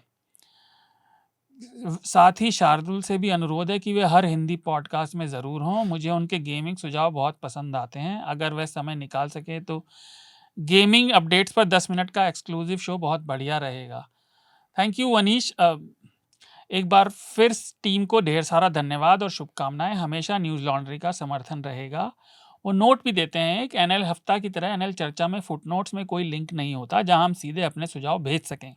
शायद इसी वजह से चर्चा में पत्रों की संख्या कम होती है और हो सकता है कि अगर अतुल जी हमारे पत्रों को थोड़े जोश और उत्साह के साथ पढ़ें तो अच्छा लगे। विद ऑल ड्यू रेस्पेक्ट, कभी कभी आप जिस अंदाज में पत्र पढ़ते हैं वो ऐसा लगता है जैसे कोई सजा भुगत रहे हो। क्या बात है अली, बहुत बढ़िया चिट्ठी लिखी दोस्त तुमने। और मुझे लगता है कि ये शिकायत दूर हो गई होगी कि उनके पत्र को मतलब लोग उसके पैशन के साथ या जोश के साथ नहीं पढ़ रहे हैं। पूरा समय देकर और पूरे विधिवत तरीके से एक एक शब्द शार्दुल ने पढ़ा है। उससे ये तो साबित हो जाना चाहिए कि कोई ऐसा नहीं है कि कनपट्टी पे बंदूक रखकर लेटर पढ़ाया जा रहा है हमें। और आपने जो बात कही है इसमें फुटनोट में चीज़ों की, वो हम ज़रूर अपने जो प्रोड्यूसर हैं तीस्ता और आशीष, इन लोगों से कहेंगे कि इसको जस्ट मेक श्योर कि ये सारी चीज़ें इसमें रहें। हम अपने अगले विषय की तरफ बढ़ेंगे अब। जो हमारा अगला विषय है वो है मुर्शिदाबाद में जो दंगा हुआ वक्फ को लेकर, वक्फ बिल को लेकर। वहाँ पर पश्चिम बंगाल में 2-3 चीज़ें हुई हैं, उसको मैं थोड़ा सा रखना चाह रहा हूँ। 3 लोगों की मौत हुई है, अब तक वहाँ पर 60 FIR दर्ज हुई हैं, करीब 270 के आसपास लोगों की गिरफ्तारी हुई है। बहुत जल्दी आप न्यूज़ लॉन्ड्री पर पूरे इसकी एक बहुत विस्तृत लंबी रिपोर्ट पढ़ेंगे, वो आने वाली है। इस मामले में जब बिल पास होने के बाद ये माना जा रहा था कि कुछ न कुछ हो सकता है, गड़बड़ी हो सकती है, क्योंकि एक सेंसिटिव इशू था और एक ऐसा मुद्दा था जिसमें कम्युनल भावनाएं बहुत वो थी कि भाई। उसके बाद जब ये बिल पास हुआ उसके बाद ममता बनर्जी ने व्यक्तिगत रूप से मेरा मानना है कि इसको बहुत ही कैजुअल तरीके से, बहुत खतरनाक ढंग से इसको हैंडल किया, बहुत ही हल्के फुल्के अंदाज से हैंडल किया, जिससे बचना चाहिए था।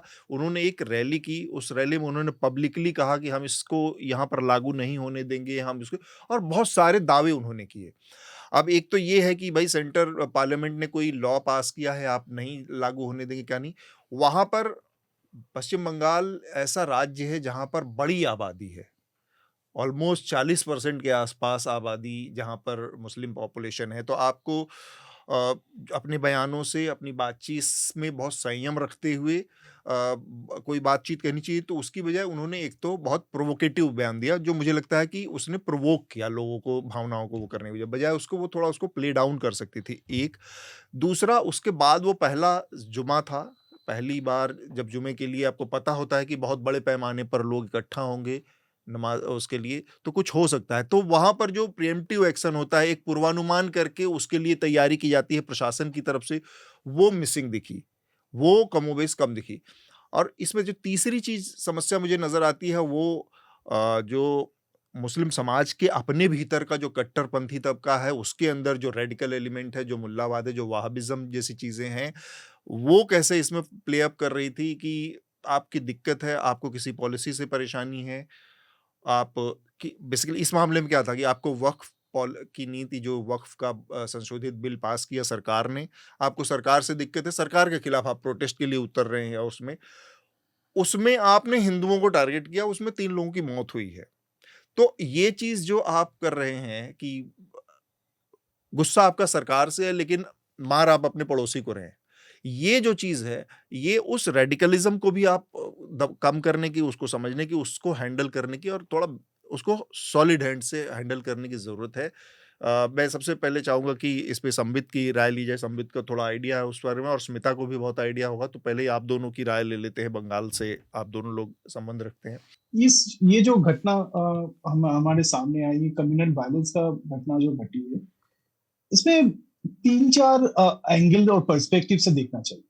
पहली बात यह है कि वॉकऑफ के अगेंस्ट में वॉकऑफ अमेंडमेंट एक्ट जो अभी पास हो गई, एक्ट भी बन चुकी है, उसके अगेंस्ट में प्रोटेस्ट, वो प्रोटेस्ट कोई भी कर सकता है। ठीक बा।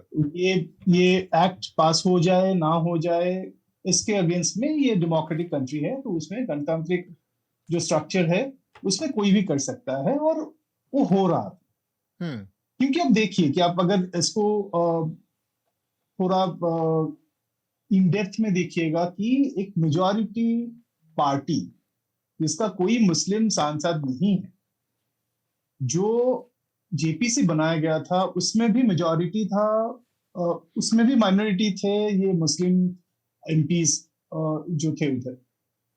वो लोग एक डिसीजन ले लिया, और उस डिसीजन में इफेक्टेड पार्टी कौन है? वो मुस्लिम्स है जी। तो इसमें ठीक है, वो लोग बात किए हैं, बहुत सारे जेपीसी का बहुत सारे दौरा हो चुकी थी all over India. They have collected information, memorandum भी लिया था वो।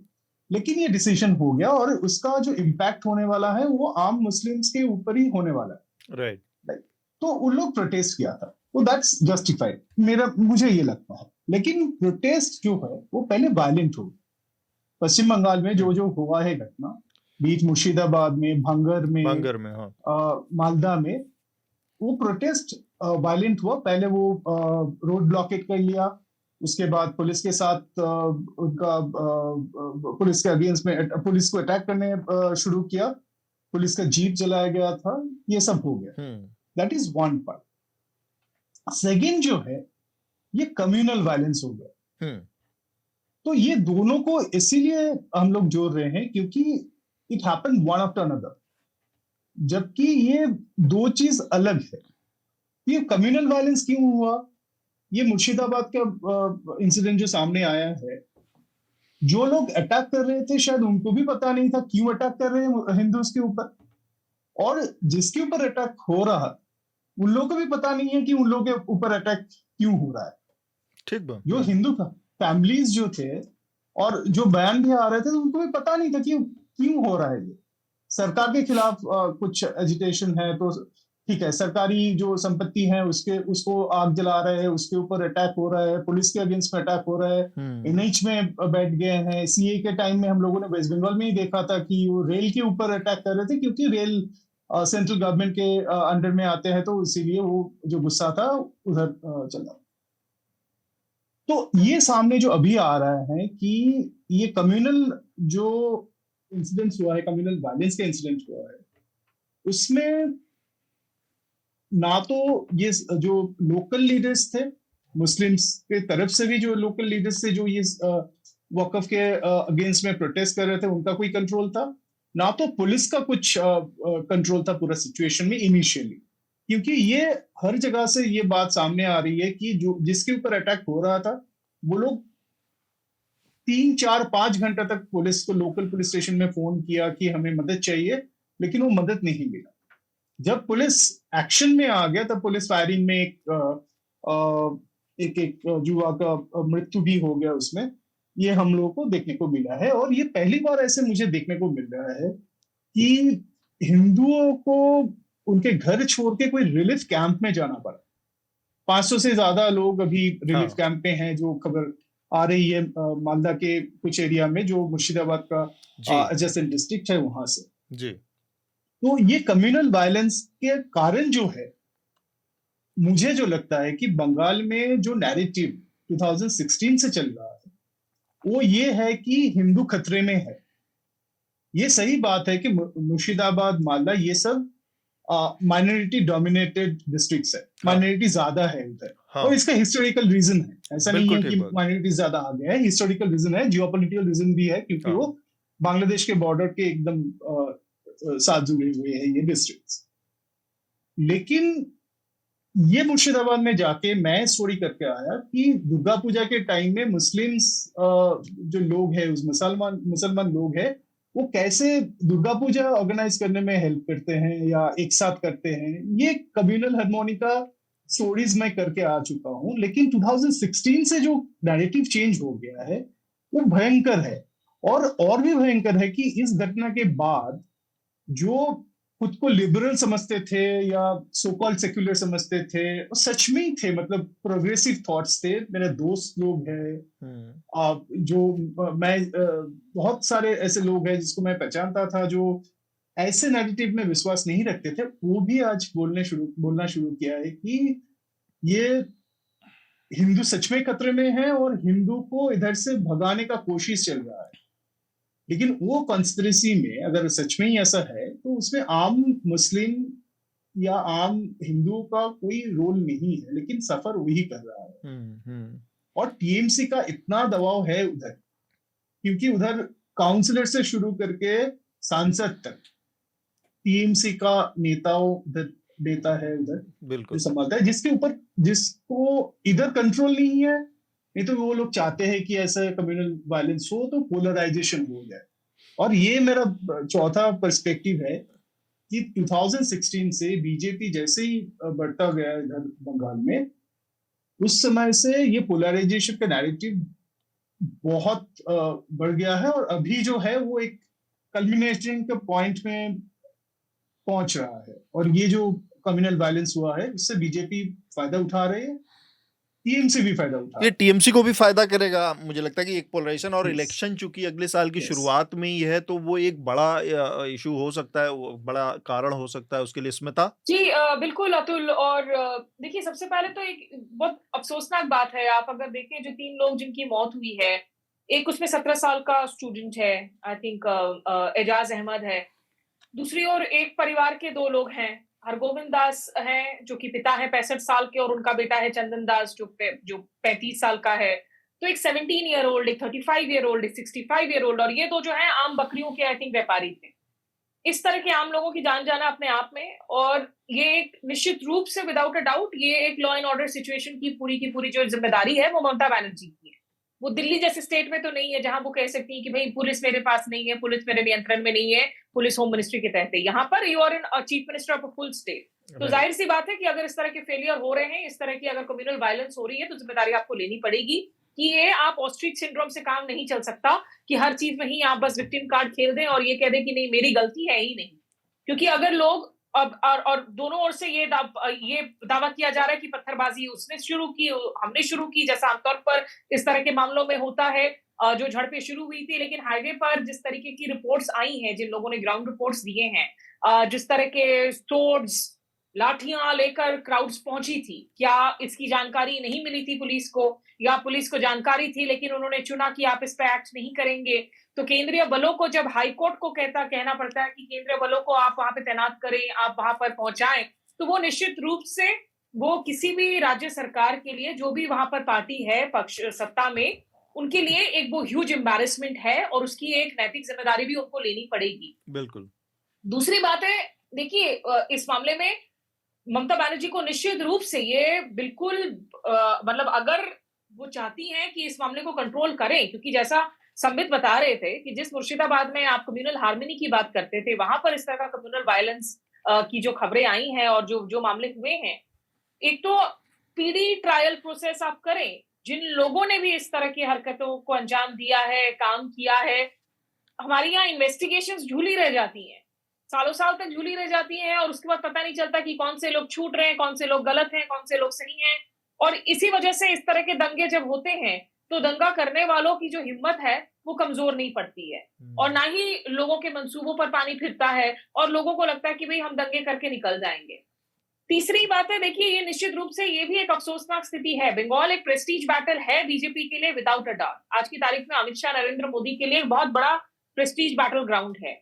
मेरा जो गृह होम सेंटर, मैं जहां पे रहती हूँ, मेरा home town Asansol was one of the first 2 seats जो बीजेपी ने जीती थी, क्योंकि वहां पर नॉन बंगाली माइग्रेंट पॉपुलेशन काफी ज्यादा है। तो बाबुल सुप्रियो इनफैक्ट जब बीजेपी से वहां जीत कर आए थे, तृणमूल कांग्रेस ज्वाइन करने के पहले और केंद्रीय मंत्री बने थे, उस दौरान तो बहुत दंगे हुए थे, जिसमें आसनसोल दंगों में की आग में बार बार जल रहा था। तो बंगाल में इसमें मुझे कोई डाउट नहीं है कि आने वाले कुछ दिनों में हम कम्युनल वायलेंस की और ज्यादा हिंसात्मक खबरों को देखेंगे, और इसे अनफॉर्चुनेटली दोनों ओर की पार्टियां जो है अपने अपने लिए इस्तेमाल करने की कोशिश करेंगी। तृणमूल भी चाहेगा कि इससे माइनॉरिटी कंसोलिडेशन हो, और बीजेपी तो निश्चित रूप से चाहेगा ही कि इससे हिंदुत्व की जो है नैरेटिव उसको आगे बढ़ाई जा सके। तो this is not going to be the last of the communal violence वाली events in the run up to the assembly elections. वो अपने आप में बहुत बड़ी चिंताजनक बात है इस वक्त बंगाल के लिए। लेकिन ममता बनर्जी कोई भी इंसिडेंट स्टेट में होता है, वो सिर्फ और सिर्फ ये कह के कि मेरे खिलाफ राजनीतिक साजिश हो रही है, फिर तो वो अपनी जिम्मेदारियों से भाग रही हैं, जहां वो बतौर मुख्यमंत्री बनी हुई है और पुलिस की नियंत्रण उनके पास है। इतनी सारी चीजें थी, मैं जो जिक्र हमने सबसे पहले किया कि आपको पहले से तैयारी, पहले से कोई पूर्वानुमान लगा के और उसको रोकने की कोशिश नहीं हुई। मैं अदिति के पास जाऊं उससे पहले एक बहुत छोटा सा ब्रीफ कमेंट ये इस पर चाहता हूं संबित, कि ये एक वायलेंस की, पॉलिटिकल वायलेंस का एक कल्चर भी रहा है बहुत लंबे समय से बंगाल में। क्या उसकी वजह से, क्योंकि जब भी कोई इस तरह का पॉलिटिकली सेंसिटिव मुद्दा आता है, वायलेंस किसी न किसी फॉर्म में वहां पर देखने को मिलता ही मिलता है, वो आ ही जाता है, चाहे वो लेफ्ट का उतना लंबा शासन रहा हो, उसके बाद चाहे वो टीएमसी का हो, उसमें तो ये वायलेंस का जो कल्चर है, वो पॉलिटिकल कल्चर में वायलेंस का एक स्पेस हमेशा मौजूद रहता है। ये सतुल जी, ये सही है कि वेस्ट बंगाल में ये वायलेंस का एक वायलेंस और पॉलिटिकल कल्चर का एक संयोग है, लेकिन मैं मजाक से ये बोलता हूं कि ये सेक्युलर वायलेंस होता है। जो पॉलिटिकल वायलेंस हम लोग इलेक्शंस के टाइम में देखते हैं, तब लोगों का इतना चिंता नहीं होता है, लेकिन उसमें भी आम जनता की मौत होती है और वो लोग ही सफर करते हैं। लेकिन ये जो वायलेंस हो रहा है तो जी, ये कुछ अलग तरीका का ही हो रहा है। ये हिंदू मुस्लिम को बांटा जा रहा है। ये देखने को, ये मैं ये कहता हूं कि वेस्ट बंगाल में ऐसा राइट्स का बहुत इंसिडेंट्स हुआ है सिंस 1905, जब फर्स्ट डिसीजन लिया गया था कि बंगाल को बांटा जाएगा और फिर उसको विथड्रॉ किया था अंटिल 1947। बांग्लादेश एंड आज का पश्चिम बंगाल एक ही था। तब से ये कम्युनल वायलेंस का इंसिडेंट्स बहुत सारे हुए हैं। लेकिन अभी जो हो रहा है उसका, और ये पॉलिटिकल वायलेंस रोकने के लिए कुछ मॉडरेट वॉइसेस होता था हर कम्युनिटी में, जो मुझे लगता है कि वेस्ट बंगाल में वो खत्म हो रही है। कि कोई मॉडरेट वॉइस नहीं है जो इसको संभाल पाएगा। इसीलिए मैं ये बोल रहा था कि ना तो ये लेफ्ट का उधर जो पावर है, ना तो कांग्रेस का जो भी उधर समर्थन है, ना टीएमसी का, ना बीजेपी का, कोई भी इसको संभल नहीं पा रहे हैं। तो ये तरीके से ये कम्युनल वायलेंस जो अभी हो रहा है, उसका नेचर कुछ अलग है from the normal political violence. Aditi, आप इसको कैसे देख रही हैं? देखिए, बंगाल में एक व्हाट्सएप की तस्वीर जो कि किसी और देश की थी, उसके ऊपर कम्युनल वायलेंस का पूरा दौर शुरू हो गया और पूरा मतलब नेपाल, पूरा का पूरा बंगाल धू जलने लगा। वहां पर हमने ये भी देखा है। तो और एक चीज और है कि बगल में एकदम बिहार है। बिहार भी चुनाव की तरफ जा रहा है, लेकिन और बिहार में भी कई ऐसे इलाके हैं जिनमें कि 70% मुस्लिम पॉपुलेशन है, 60% मुस्लिम पॉपुलेशन है। हमने वहां पर इस तरह का कोई दंगा नहीं देखा। तो क्या चीज है ऐसी बंगाल के बारे में जिसमें कि बार-बार इस तरह के दंगे अचानक उठ जाते हैं और फिर उनको कंट्रोल एक सिलेक्टिवली कंट्रोल नहीं किया जाता है और फिर उसके बाद वो मतलब लोगों की आम लोगों की मौत होती है। इस तरह का वायलेंस मेरे ख्याल से लोगों को जब तक समझ में नहीं आएगा कि ये क्यों हो रहा है, तब तक ये कम नहीं होगा और बढ़ता ही जाएगा बल्कि। आपके इसमें क्या राय है आपके? सर, इसमें बहुत विस्तार से तो संबित जी ने बताया, पर इसमें मुझे लगता है कि एक जो चीज़ है, एक कहावत है कि an idea whose time has come, कि भाई विचार जो है जिसका समय आ चुका है। तो इसमें मुझे यही लगता है कि राजनीतिक तौर पे जो हम देख रहे हैं इन दिनों की बंटवारा जिस तरीके से बढ़ रहा है, तो वो यही है। नेशनल लेवल पे उसका मतलब यूज़ हो चुका है पूरा। जैसे हमने राम मंदिर का देखा, 90 से शुरू हुआ और जब तक सुप्रीम कोर्ट का फैसला नहीं आया, मंदिर नहीं बन गया, तो तब तक वो बढ़ता रहा और फिर उसके बाद वहाँ वो रुक गया है। और उसके बाद आज बीजेपी 240 पे वहाँ इवन वहाँ से हार भी गई है अयोध्या से। तो बंगाल में मुझे लग रहा है कि यही है कि जिस तरीके से संबित जी ने बताया भी कि उनके खुद के जो दोस्त अपने आप को सेकुलर मानते थे, उनको भी लगने लगा हिंदू खतरे में। तो वो आइडिया वाला है कि ये आइडिया का समय आ गया है और इसको जितना ज़्यादा हो सकेगा, बीजेपी हो या ममता जी हो, वो सब जो लोग हैं अपने अपने पालों में खींचने की कोशिश करेंगे और एक बार तो ये होकर रहेगा। शार्दुल, ममता बनर्जी सरकार के अप्रोच में मुझे ऐसा लगता है कि कहीं ना कहीं उसमें अहंकार भी है, क्योंकि देखिए, वो 15 साल से ऊपर हो गए उन्हें राज कर, अब वो चौथी बार मैंडेट लेंगी तो लगभग 19 साल उन्हें हो चुके हैं राज करते हुए। राज सही शब्द नहीं है, सरकार में हम लोग पसंद नहीं करते, भारत के स्वतंत्र नागरिकों पे कोई राज नहीं करता, ये लोग जनसेवक हैं, लेकिन फिर भी अब उनके एडमिनिस्ट्रेशन का, जैसा आपने भी कहा और बाकी सबने भी एक्नॉलेज किया, लैकलस्टर रहा। इसके अनेकों सबूत हैं, घंटों तक लोग करते रहे फोन, पुलिस नहीं पहुंची। अब क्या आप मान सकते हैं जिस प्रदेश में विपक्ष नामचार को नहीं है ना, भाजपा अपना सर उठा रही है, लेकिन ममता बनर्जी के सामने कोई बड़ा विपक्ष नहीं है।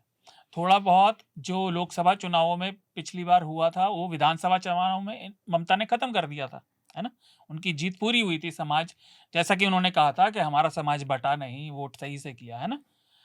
अब आप देखिए, लेकिन उनके वो अर्बन डेवलपमेंट और म्यूनिसिपल में हाउसिंग मिनिस्टर को, फरीद हकीम को, वो कह रहे हैं कि भाई लोगों का पलायन तो बंगाल के अंदर ही हो रहा है, तो लोग खतरे में नहीं है, सब सेफ हैं। आप इससे ज्यादा मूर्खतापूर्ण बात और क्या कह सकते हैं? दंगों के समय कैमरे पर, और आप कैबिनेट मिनिस्टर हैं सरकार में, लेकिन उनके खिलाफ कोई कदम नहीं उठाया जाता, उनकी कोई अकाउंटेबिलिटी नहीं है। दूसरा, आप वीडियो देखिए, एक के बाद एक हिंसा कैसे भड़की, और ये मीडिया पे भी टिप्पणी है एक तरीके से। अभी तक ये साफ नहीं है कि वो कौन सी चिंगारी थी जिसने पलीते में आग लगाई, है ना। ये कयास लगाए जा रहे हैं, अभी हो सकता है हमारी रिपोर्ट में आए, या कोई जो ग्राउंड पे जाएगा तब पता चले कि एक अफवाह फैली थी कि लड़का पुलिस मुठभेड़ में मारा गया, इससे भीड़ भड़क गई। भाई, अगर आप प्रदर्शन बिना हिंसक हुए नहीं कर सकते तो बहुत ही नम्रता से मैं कहूंगा आपको प्रदर्शन करने का कोई हक नहीं है, क्योंकि आप अंततः उसे मार रहे हैं जो कमजोर है।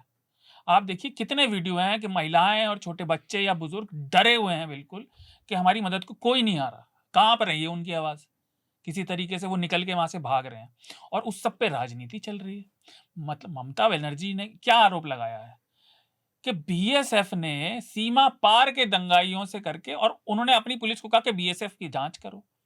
मतलब अहंकार की और अपने क्या कहते हैं उसको, सेल्फ ऑब्सेस्ड होने की भी कोई सीमा है कि नहीं। आप बीएसएफ ने आरोप की पराकाष्ठा देखिए, बीएसएफ ने बांग्लादेश के दंगाइयों से साठ-गांठ करके उन्हें बुलाया जिससे वो मुर्शिदाबाद में दंगे करें, और मुर्शिदाबाद में ज्यादा फैले, लेकिन दक्षिणी 24 परगना, मालदा, हुगली में भी थोड़ी हिंसा हुई, क्या वहां भी बीएसएफ वाले आ गए? बांगड़ में। और इसका एक बात और है, जैसे मीडिया पे, टीवी पे हमने देखा, जो जिसे हम गोदी मीडिया बोलते हैं, वो तो पूरी तरह लगे हुए थे, लेकिन जो लिबरल वाले भी थे उसमें भी मुझे नहीं दिखा कि वो, क्योंकि वो राजनीति पहले आ गई और लोगों को जो झेलना पड़ा वो पीछे रह गया। क्या अगर ये दंगे भाजपा प्रशासित प्रदेश में होते, तब उन लोगों की जो किसी तरीके से इसको राजनीति का बता रहे हैं कि वो ऑफेंड हो गए इसलिए भीड़ भड़क गई, क्या तब भाषा वही होती? तो ये मीडिया पे भी टिप्पणी है कि हम ईमानदारी से काम करना नहीं चाह रहे, और बाकी तो न्यूज लॉन्ड्री और हम सब कहते ही रहते हैं कि ग्राउंड रिपोर्टिंग और ब्यूरो खत्म हो गए हैं, केवल वो एंकर बचे हैं जो अपना फ्रेमिंग में बहस करते रहते हैं। इसमें एक चीज और है, एक पैटर्न को समझना चाहिए, जो कि जिस तरफ अभी संबित इशारा कर रहे थे या अदिति ने भी कहा, आप थोड़ा सा अगर पैटर्न देखें एक चीज का, तो आपको थोड़ा एक आइडिया लगेगा कि होता कैसे है। जो पॉलिटिकल ये दंगे अचानक से आउट ऑफ वो नहीं होते हैं, बिल्कुल। जैसे आप महाराष्ट्र को देखिए, महाराष्ट्र के इलेक्शन का जब वो के रनअप में था, विधानसभा की बात कर रहा हूँ, लोकसभा की नहीं, और इसकी महाविकास अघाड़ी वाली जब सरकार थी जिसमें उद्धव और ये लोग जब थे, महाराष्ट्र के कम से कम 15 जिलों में कम से कम छोटे बड़े मिलाकर 30 के आसपास, हम लोगों ने उसको कैलकुलेट भी किया था, छोटे बड़े कम्युनल वायलेंस हुए। आप उत्तर प्रदेश को देखेंगे 2012 से पहले, मुजफ्फरनगर दंगा होने से पहले, क्योंकि मैंने रिपोर्टिंग की है बहुत सारे उसमें, तो मुझे आइडिया पता है उसके बारे में। मुजफ्फरनगर एक ऐसा दंगा था जो कि आउट ऑफ प्रोपोर्शन सबके हाथ से निकल गया एक समय के बाद, लेकिन उससे पहले आप देखेंगे तो छोटे छोटे, यहाँ से गाजीपुर, गाजियाबाद से लेके, अलीगढ़ से लेके, आजमगढ़ से लेके, हमारे यहाँ सब छोटे छोटे ये दंगे लगातार उसमें होते रहते हैं, और इन दंगों की प्रवृत्ति ये होती है कि पोलराइजेशन किसी न किसी रूप में लोगों के दिमाग में बना रहे। अब मैं इसमें, क्योंकि ये कहना सुरक्षित नहीं है कि इसमें कोई एक डिजाइन के तहत एक संस्था, एक ऑर्गेनाइजेशन इसमें शामिल रहती है, पर देयर इज नो डाउट कि एक संस्था, एक ऑर्गेनाइजेशन इस तरह के छोटे कम्युनल टेंशंस को वो मौका देखते हैं, वो करते हैं। मुजफ्फरनगर कैसे आउट ऑफ हैंड चला गया वो एक अलग चीज है। जो सरकार है, जैसे यहाँ पर जो ममता बनर्जी हैं, या उस समय यूपी के मामले में मैं कहूँगा जो अखिलेश यादव थे, या महाराष्ट्र में उद्धव ठाकरे थे मुख्यमंत्री, ये इस पूरे डिजाइन को और इस पूरे लॉ एंड ऑर्डर के इशू को समझने में पूरी तरह से फेल होते हैं बार बार। ममता बनर्जी कैसे हैंडल करेंगी नहीं करेंगी वो एक अलग इशू है, लेकिन लगातार आपके राज्य में एक शहर से दूसरे शहर, तीसरे शहर रामनवमी के इसके नाम पर हो रहा है। आपका अगर सरकार का इकबाल इतना नहीं है कि आप शांतिपूर्वक एक प्रोसेसन, एक जुलूस को खत्म निकलवा पाए, कहीं से एक पत्थर चल जाता है, पत्थर चल जाती है, आगजनी हो जाती है, वो तो इन लोगों को फिर ये इसी के लिए अभिशप्त हैं। फिर ये इसी के लिए अभिशप्त हैं और ये फिर सरकारें चली जाती हैं। इसमें मैं ये नहीं कह रहा हूँ, और ये लॉजिक जो शार्दुल, मैं इससे सहमत नहीं हूँ कि यही बीजेपी की सरकार होती तो नहीं। बीजेपी की सरकार जैसे हमेशा उत्तर प्रदेश में, अब इसी मामले में जैसे योगी आदित्यनाथ लगातार छाती पीट रहे हैं। आप एक आबादी को, जो कि वहां की 22% 20% आबादी है, उसको दिमाग में कूट के घुसा दिया है कि आप सेकंड उसके सिटीजन हैं, आपको बहुत सारी चीजों के राइट नहीं, आपको न्याय नहीं मिल सकता, आपके साथ बहुत जेन्युइन अन्याय हुआ हो सड़क पे, फिर भी आप थाने में नहीं जा सकते पुलिस से न्याय मांगने। ये चीज अगर भर दी गई है एक समुदाय के अंदर, वहां दंगा क्या होगा? वहां वक्फ के नाम पर कौन सा विरोध प्रदर्शन होगा जो सरकार पोस्टर छपवा देती है?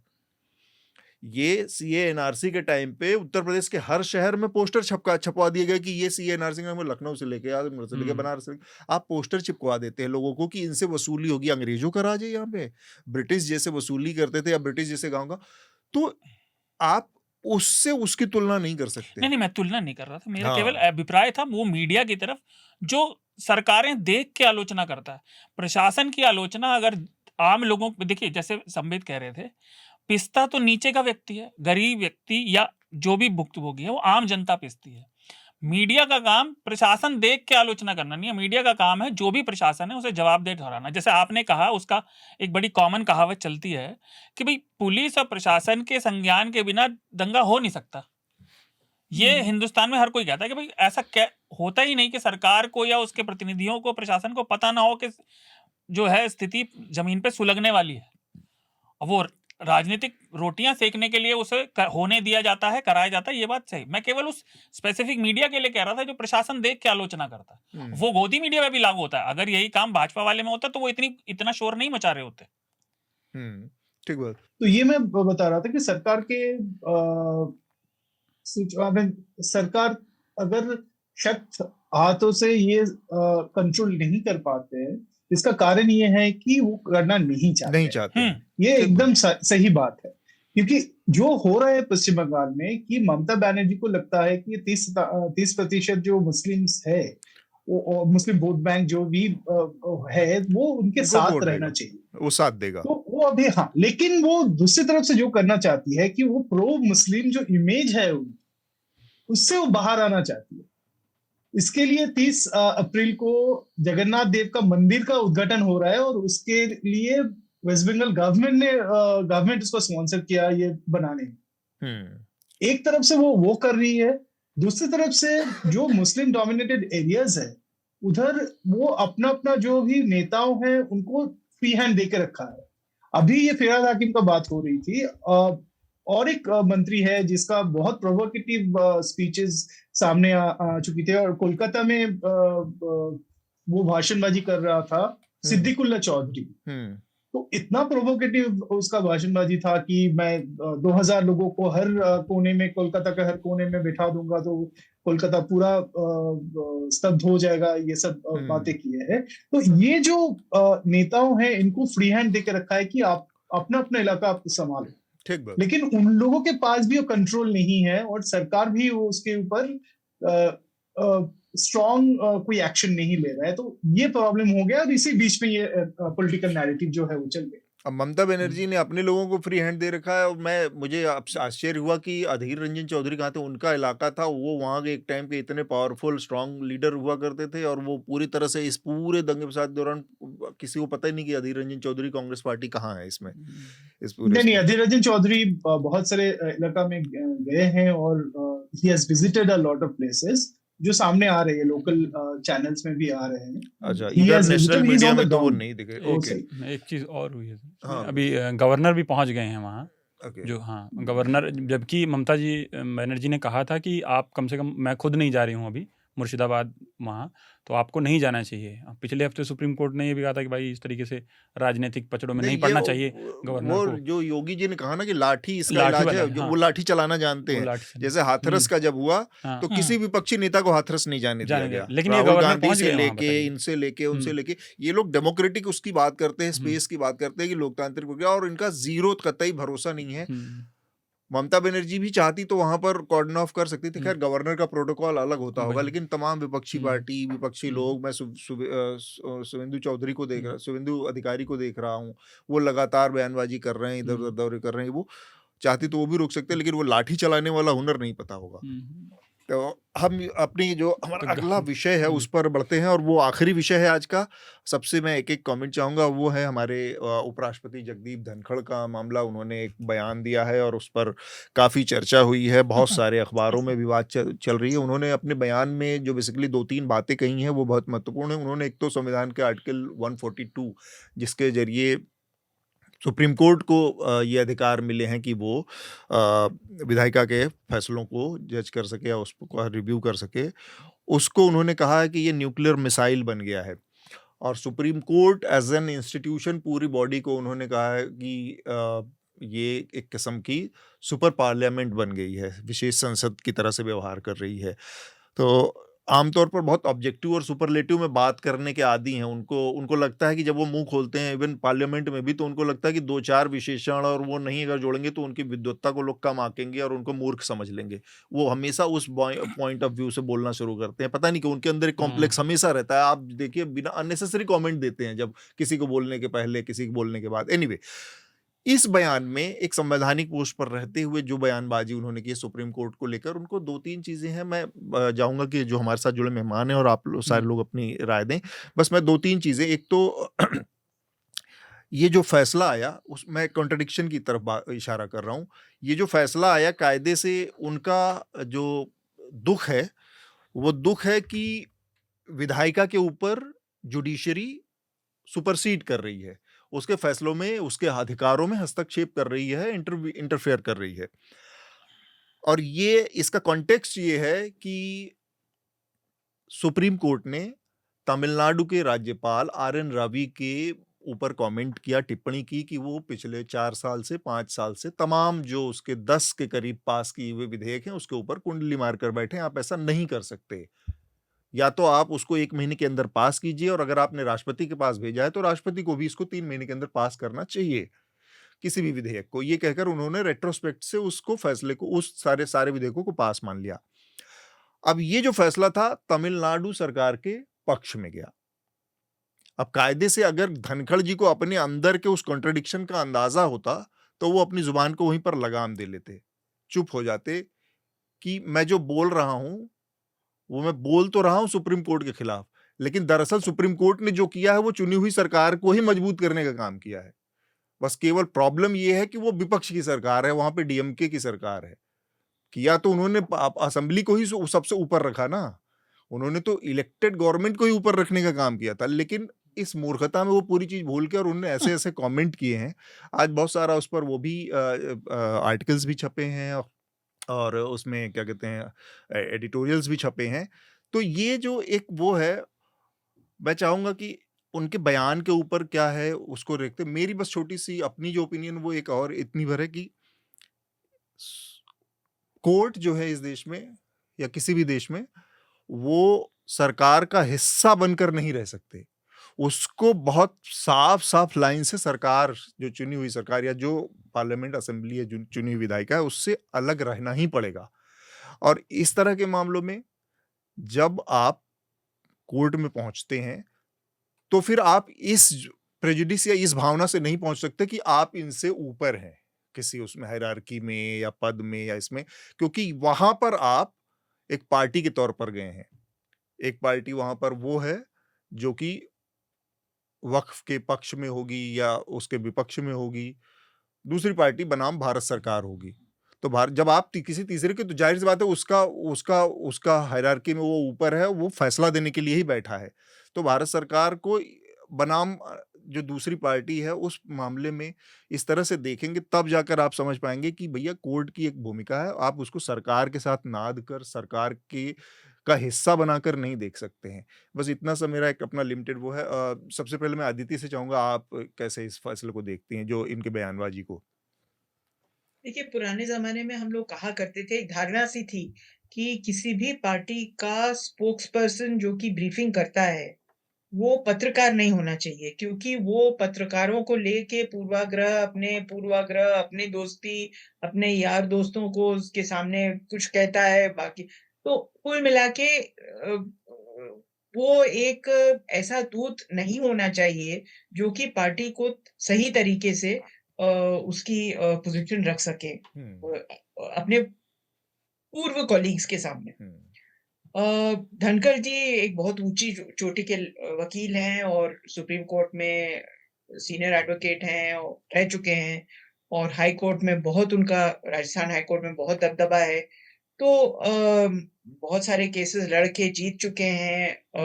इकलौते ऐसे वकील थे जो कि राजस्थान हाई कोर्ट में मर्सिडीज़ में बैठ के आया करते थे। तो कुल मिला के उनको लगता है कि मैं वकील हूँ तो मुझे अधिकार है और मैं और लोगों से ज़्यादा संवैधानिक सवाल समझता हूँ।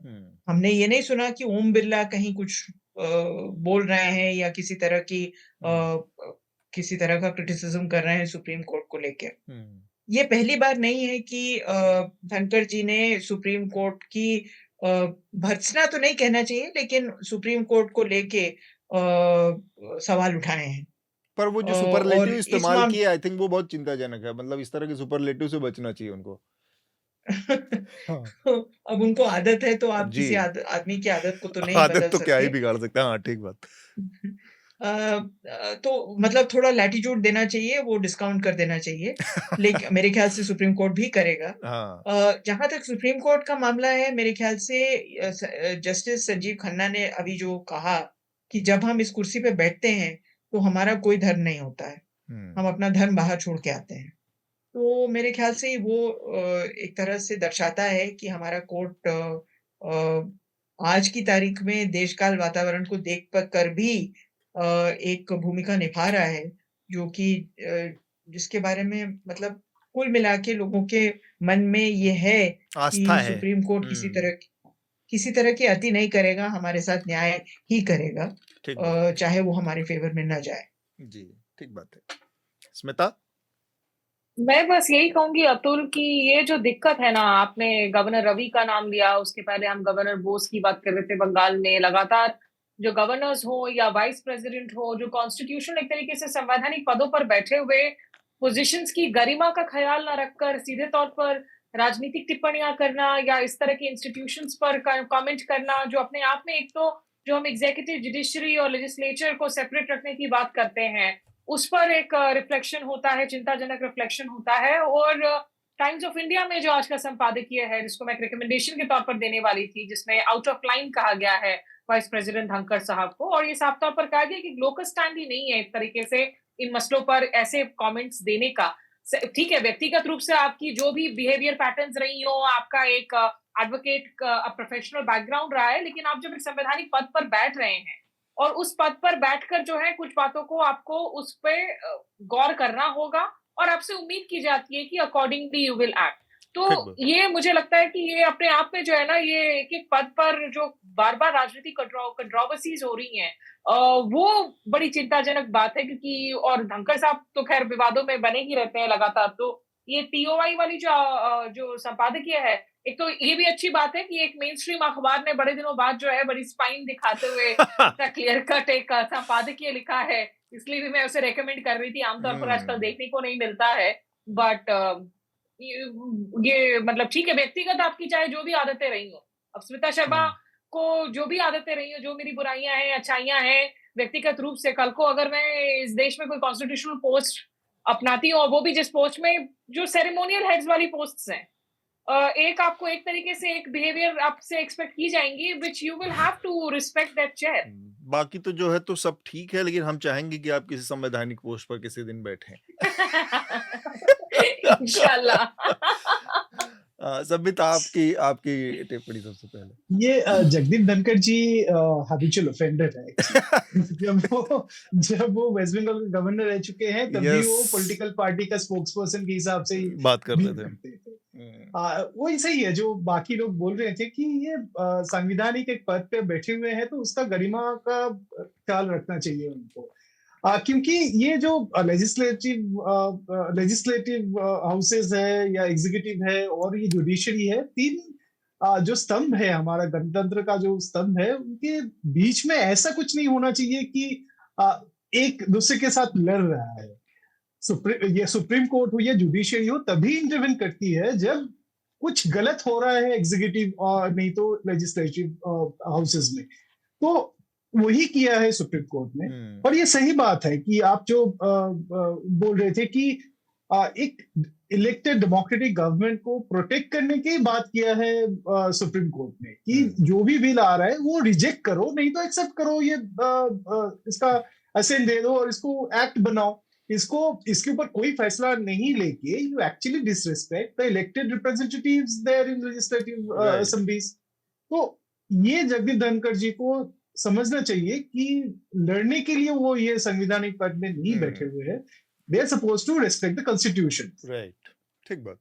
शार्दुल, विकास जी। ज्यादातर तो बातें हो गई हैं। अब भी यही कह रहा है, जबकि पहले मैंने बुलवा दिया इसको। नहीं तो ज्यादातर ये तकिया कलाम है क्या तुम्हारा? ज्यादातर बातें हो चुकी।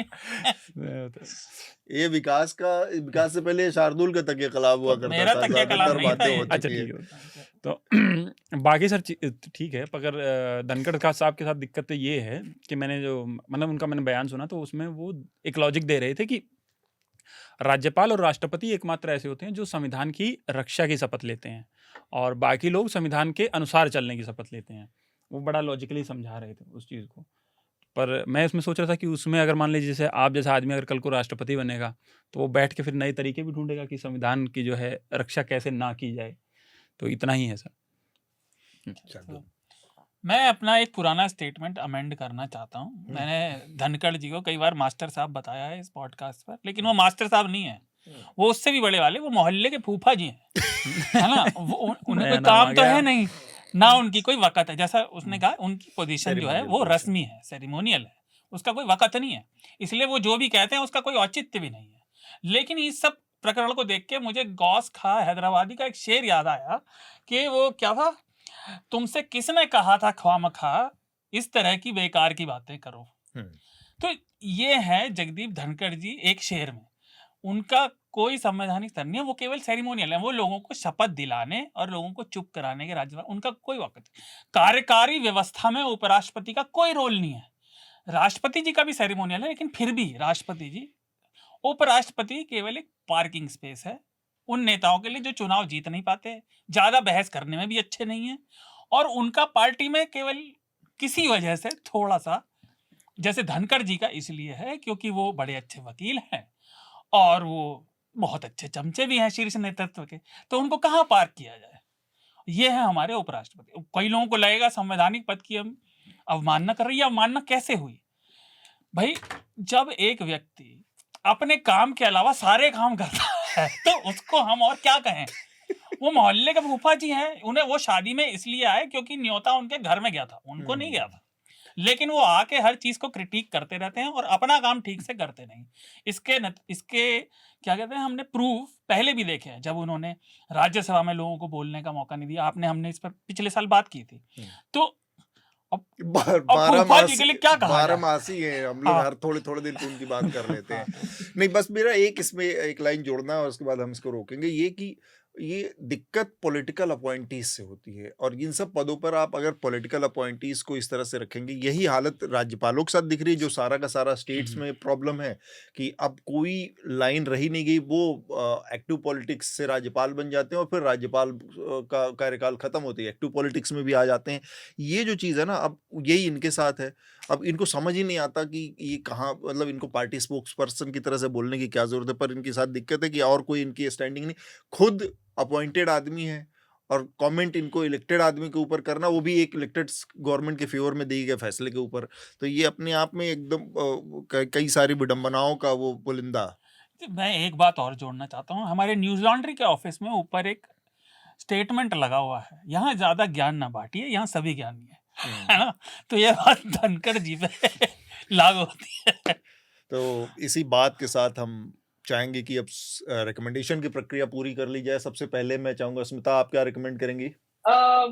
मैं एक, क्योंकि आप लोगों ने वो फूले फिल्म का जिक्र किया था हेडलाइंस में, उस पर इनफैक्ट जो आपके एडिटोरियल सहयोगी है द न्यूज मिनट, उस पर एक बहुत अच्छा लेख लिखा है सुरेंद्र कुमार जी ने on censoring history, the battle over Phule and India's caste conscience. वो प्रोफेसर हैं रामाया कॉलेज में कॉन्स्टिट्यूशन के। उस लेख को आप जरूर पढ़ सकते हैं।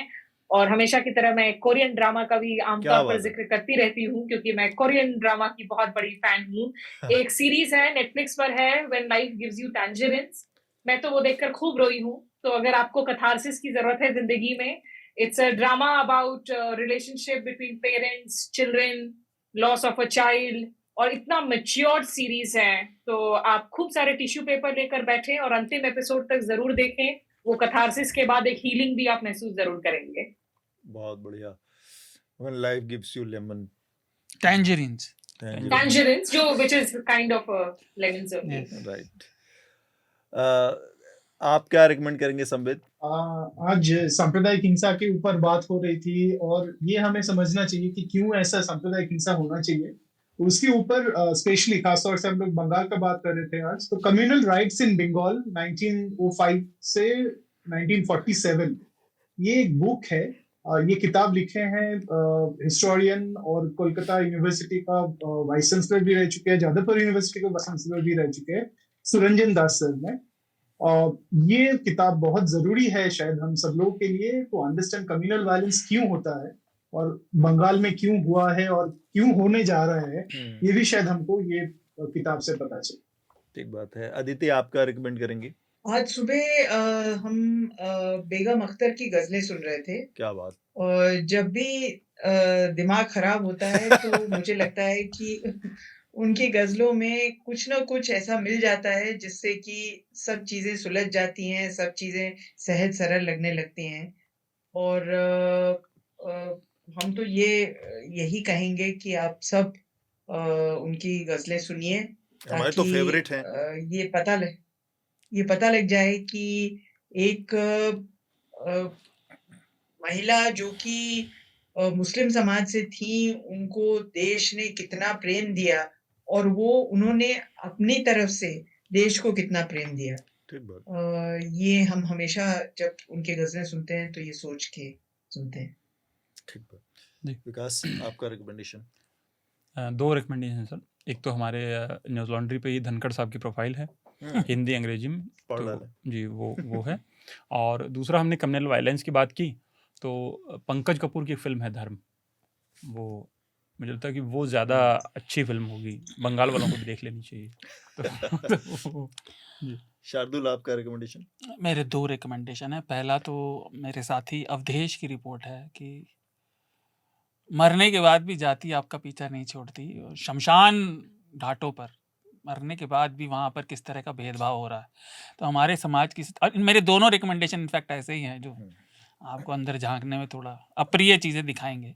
तो पहली वो रिपोर्ट है, हिंदी अंग्रेजी दोनों में उपलब्ध है हमारी वेबसाइट पर, वो देखें। दूसरा, इस हफ्ते मुझे थोड़ी चोट लगी तो मैं परेशान था, तो ध्यान बहुत ज़्यादा बांटना चाह रहा था। तो एक डॉक्यूमेंट्री है, और मुझे विश्वास नहीं हुआ, मैंने देखनी मिस कर दी, 12 साल पहले आई थी। उसका नाम है ब्लैक फिश, और वो है कि किस तरह से ऑर्कास को टॉर्चर करके केवल इंसानों के और मज़े के लिए उनको इस तरह से रखा जाता है। और मैं सही में उस निष्कर्ष पे पहुंचा कि प्रकृति इंसान प्रजाति को जितने कष्ट और दमन करे हम डिजर्व करते हैं, जितने क्रूर और असंवेदनशील प्रजाति हम हैं, इंसान, मनुष्य बिल्कुल डिजर्व करता है every violation and imaginable that nature bestows on us. तो अब उसे देखिए और थोड़ा समझिए कि हम थोड़ा सा तो संवेदनशील हो अपने आसपास के कितना भी हो जाएगा, मनुष्य से क्रूर तो प्रकृति नहीं हो सकती। प्रकृति को मतलब नहीं होता, लेकिन फिर भी कई बार हम लोग सीमाएं पार कर देते हैं। ठीक बात। चलिए, तो ये आक्रोश और गुस्से से भरा हुआ रिकमेंडेशन शार्दुल का आया है। इसके बाद एंग्री यंग मैन की मैं इस भूमिका को उनको समर्पित करते हुए मैं अपनी तरफ से बहुत छोटा सा एक रिकमेंडेशन है जो स्मिता कह रही थी, वो रिकमेंडेशन मेरी तरफ से है टाइम्स ऑफ इंडिया। मैंने भी सुबह से ही सोच के रखा था कि टाइम्स ऑफ इंडिया का वो एडिटोरियल पढ़ें, आप देखें। बहुत लंबे वक्त के बाद ऐसा इस तरह का कोई एक स्टैंड लेने वाला एडिटोरियल है। हालांकि मुझे लगता है कि इसके पीछे मतलब भावना तो एडिटोरियल की बहुत अच्छी है, उस पर तो कोई सवाल नहीं उठाया जाना चाहिए। वो कॉन्स्टिट्यूशनल दायरों के इर्द गिर्द ही बहस को अपनी रखती है वो एडिटोरियल। पर फिर भी ये है कि धनखड़ जी पॉलिटिकली लाइट वेट ही हैं, तो कितना भी क्या होगा, क्या ही गड़बड़ होगा टाइम्स ऑफ इंडिया के लिए, तो उतना पॉलिटिकल कंसिडरेशन हो सकता है कि वो किया गया हो पहले से। एनीवे, इस रिकमेंडेशन के साथ आज की चर्चा को हम यहाँ पर रोकेंगे। हमारे साथ जुड़ने के लिए अदिति, संबित, स्मिता, विकास और शार्दुल, आप सब लोगों का बहुत बहुत शुक्रिया। Bye bye.